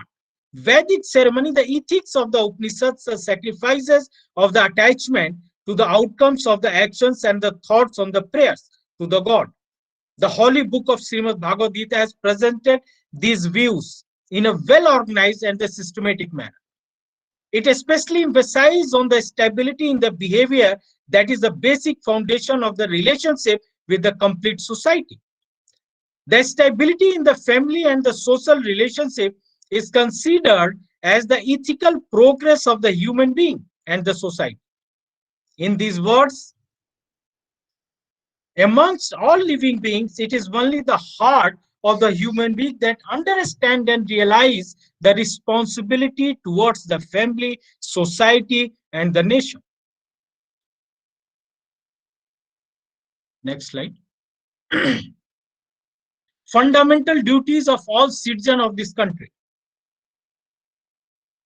Abide by the Constitution, follow the ideals of the freedom struggle, protect sovereignty and the integrity of India, defend the country and render the national service when called upon, spirit of unity, common brotherhood and fraternity, preserve composition culture, preserve the natural environment, develop the scientific temper, safeguard the public property, strive for the excellence, and last is duty of all the parents or guardians to send their children, especially in the age group of 6 to 14 years, to the school. These are fundamental duties of the all citizens of this country. We respect our duties in our life. So this name of this article is duty first. When we are feel responsibility about the society, about the family, about the nation, this is a very important nowadays. Duty is first, not rights. Human rights is another thing. My duty is a right of other people. My duties is a right of other person of the society. So we stress on our duties. Duties is more important than rights. Sir. Okay. Sir, sorry, we are running late, so you have I'm just summarizing. The human being desires and expects two kinds of happiness in the life. One is worldly happiness, and the other is a spiritual happiness. The happiness from the unlimited desire, the senses, and the effort to fulfill these are called the worldly pleasure. The population of such kind of people having infinite desire is massive. Therefore, the behavior of the duality and unsteadiness in the mind of the people is very common these days. The spiritual happiness comes from the stability in the behavior of the people who perform the action in the family. The discipline is the highest yoga of the soul. This is a Bhagavad Gita chapter 11, 55 sloka.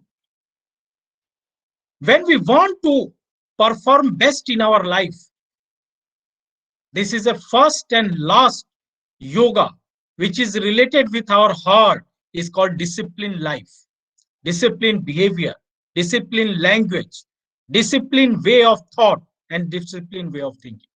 I am used more than 50 references in this article, and due to time constraints, I am stop my presentation. Sorry for that.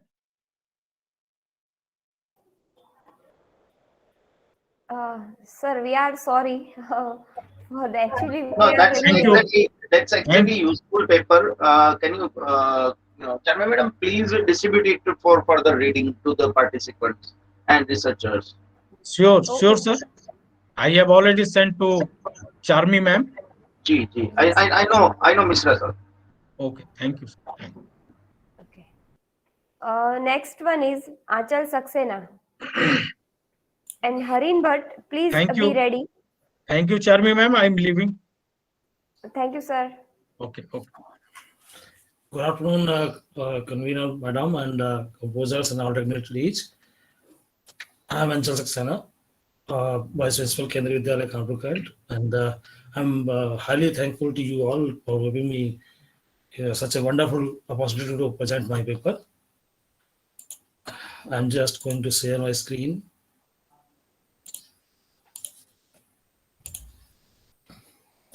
I think it is being seen. Is it being seen? Yes, sir. It is visible. Okay. Before starting my presentation, I would like to say that inclusive education is a concept that is now very much familiar. But what is new that at the applicable level, excuse me, yeah, at the application level, inclusive education is not being implemented at a satisfactory level. The people don't know the difference between the integration and inclusion, and still children are deprived from education for their specific psychological, emotional conflict like hyperactivity, depression, withdrawal, etc. Developmental disability like Down syndrome and autism, learning disabilities, etc., and cerebral palsy like physical disabilities. Many schools avoid students which has such type of problems. As UNICEF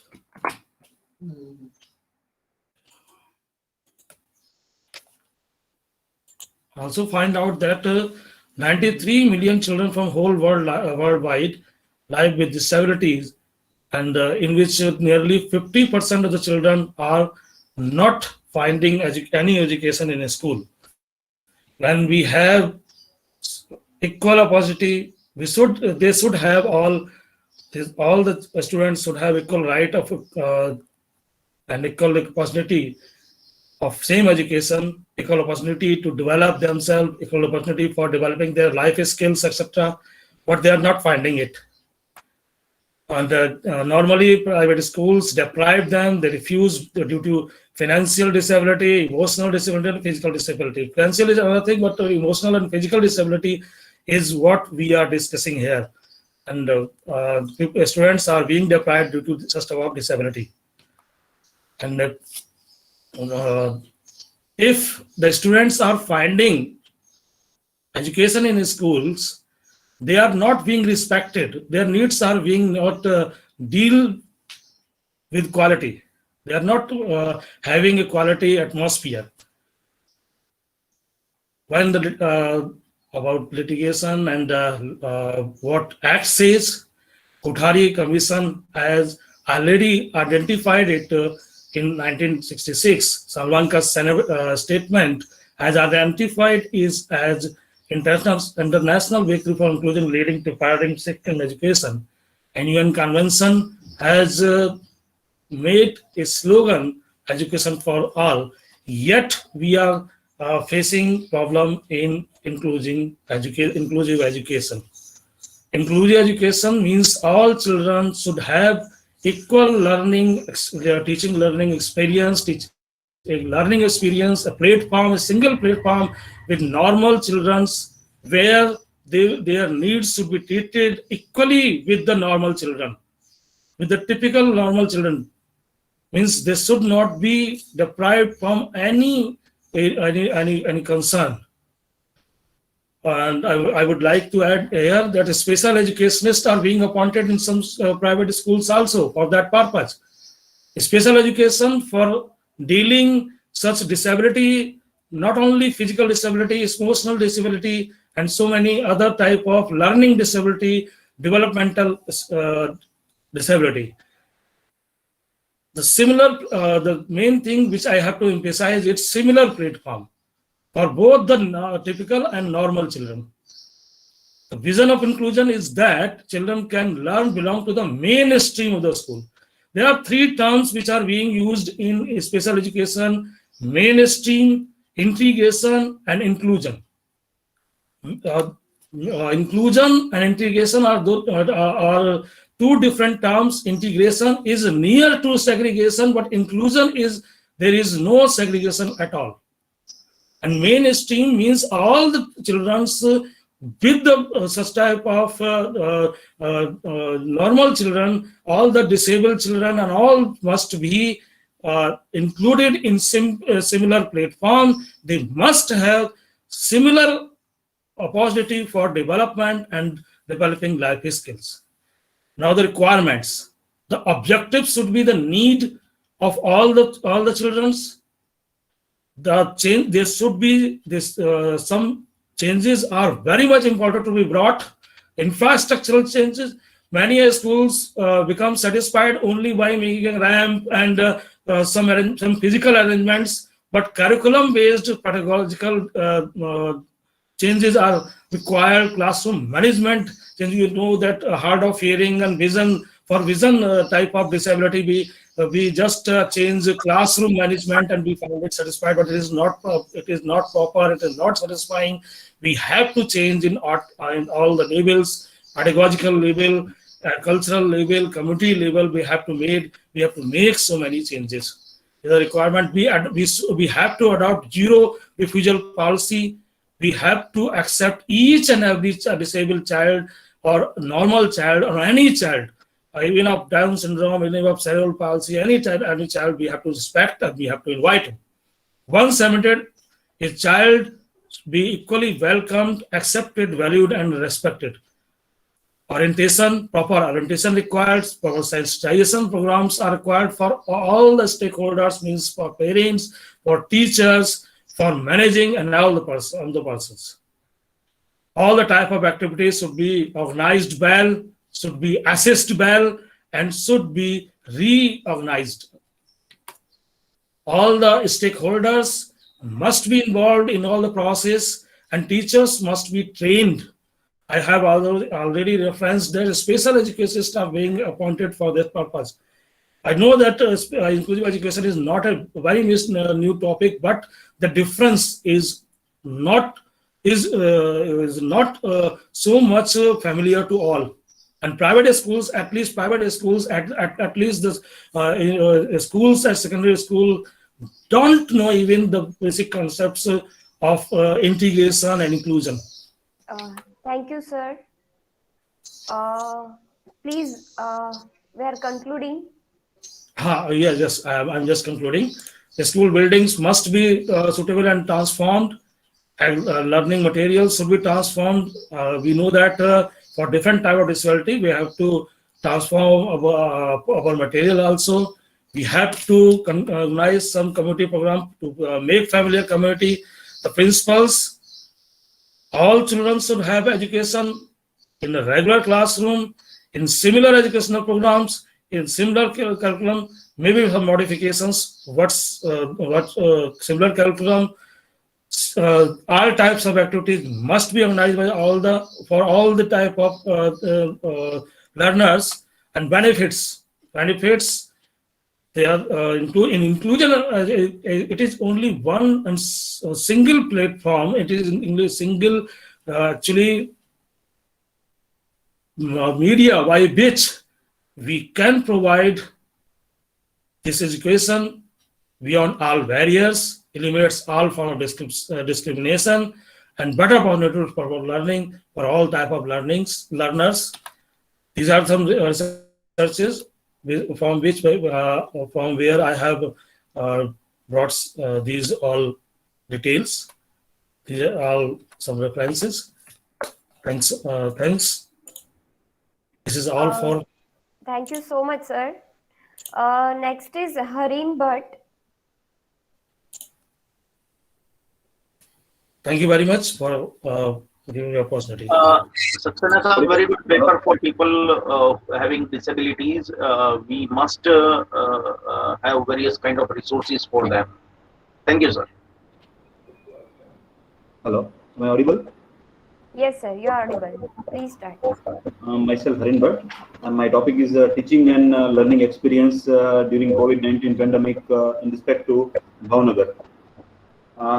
Actually, in the COVID-19 situation, basically in the lockdown situation, all the students, all the faculty members, all the teachers were going for online education. So online learning is one kind of necessary of the situation. So basically, in COVID-19 situation, many of the people who mostly require internet and online facilities. In COVID-19 situation, we know that in Wuhan city, okay, first basically starting in this, and now my research is actually I found 5 types of questionnaire: teachers, parents, students, and my method is snowball sampling. Snowball sampling techniques means reference, like how the teacher feels, how parents feels, how student feels in online education, how they feel they feel better or not. Okay, the first of snowball techniques are usually for reference purpose. Now, my analysis and interpretation is first of all results and discussion. In COVID-19 situation, whenever the export classroom online classroom teaching occurred. Second is the adoption of online adoption to online learning. Though sometimes it's ongoing difficulties because student interaction difficulties are there. But if pandemic situation, some other like education site are established, like by YouTube Learner, Vedantu, and all teaching websites in this area are occurred. Now, attitude of online learning. 80% of parents and guardians who are favoring in such kind of situation, they are preferring online education because this is a very critical situation of all. 82.62% of students who are supportive home atmosphere.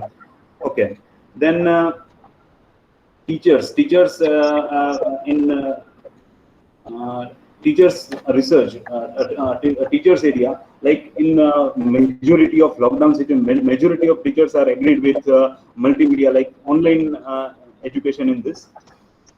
Attitude against online education, like some of the purpose student who are studying online education, their decrease is interaction, because face-to-face education are greatly affected, but but sometimes it will decrease in this pandemic situation.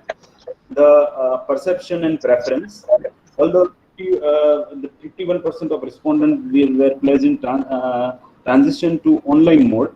Okay, and 74% say that education is harm result to shift. Okay, these all are the perception. Okay, and lastly, online education in health issue are many occurred in this COVID-19 situation. Most of the eyes problem, tiredness problem, stress, mental stress, headache, both the situation are occur in students and teachers and all of this, because in school student, primary school student, it would 3 to 4 hours. It's a more difficult. It's a more difficult to show the screen. It's more difficult. So health issues are many occur. And lastly, my conclusion is both of sides. In this kind of situation, positive and negative, both sides. If this situation are occurred, increase day to day.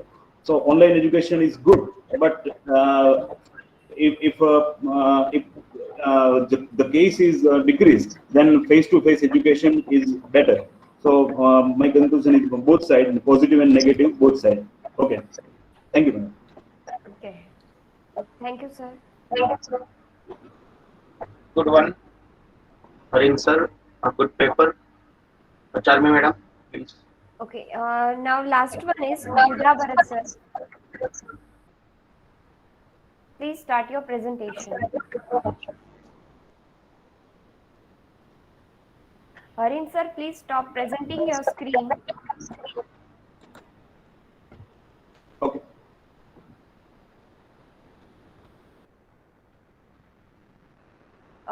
Buddha Bharat sir, are you there?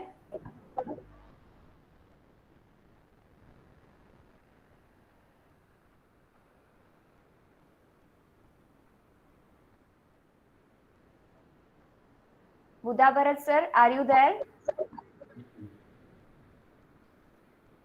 Jay sir, I think he is not here. Okay, okay. Let me say about the session that it was a vast diversity of papers from faculties like education, law, commerce, literature, management, etc. I'm very thankful to Dr. Mahipatsi Chawda sir, Vice Chancellor of our university, Professor A. Kumar sir, the host, co-host, EC member, Dean and Head Faculty of Management of our university, Ketan Bhai, Amar Bhai, Charmi Madam, and all organizers to provide me this opportunity to chair the session. Here I declare that conclusion of this session. To you, Charmi Madam. Okay, thank you so much, sir. We are concluding our today's session, and I want to share one I want to advertise that we will start the tomorrow's session at 9:30 a.m.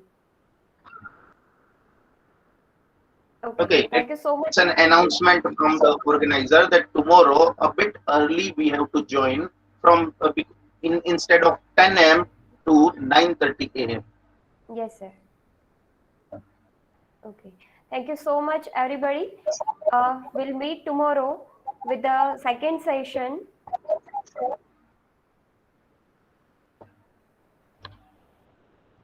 Should we leave, madam? Yes, sir.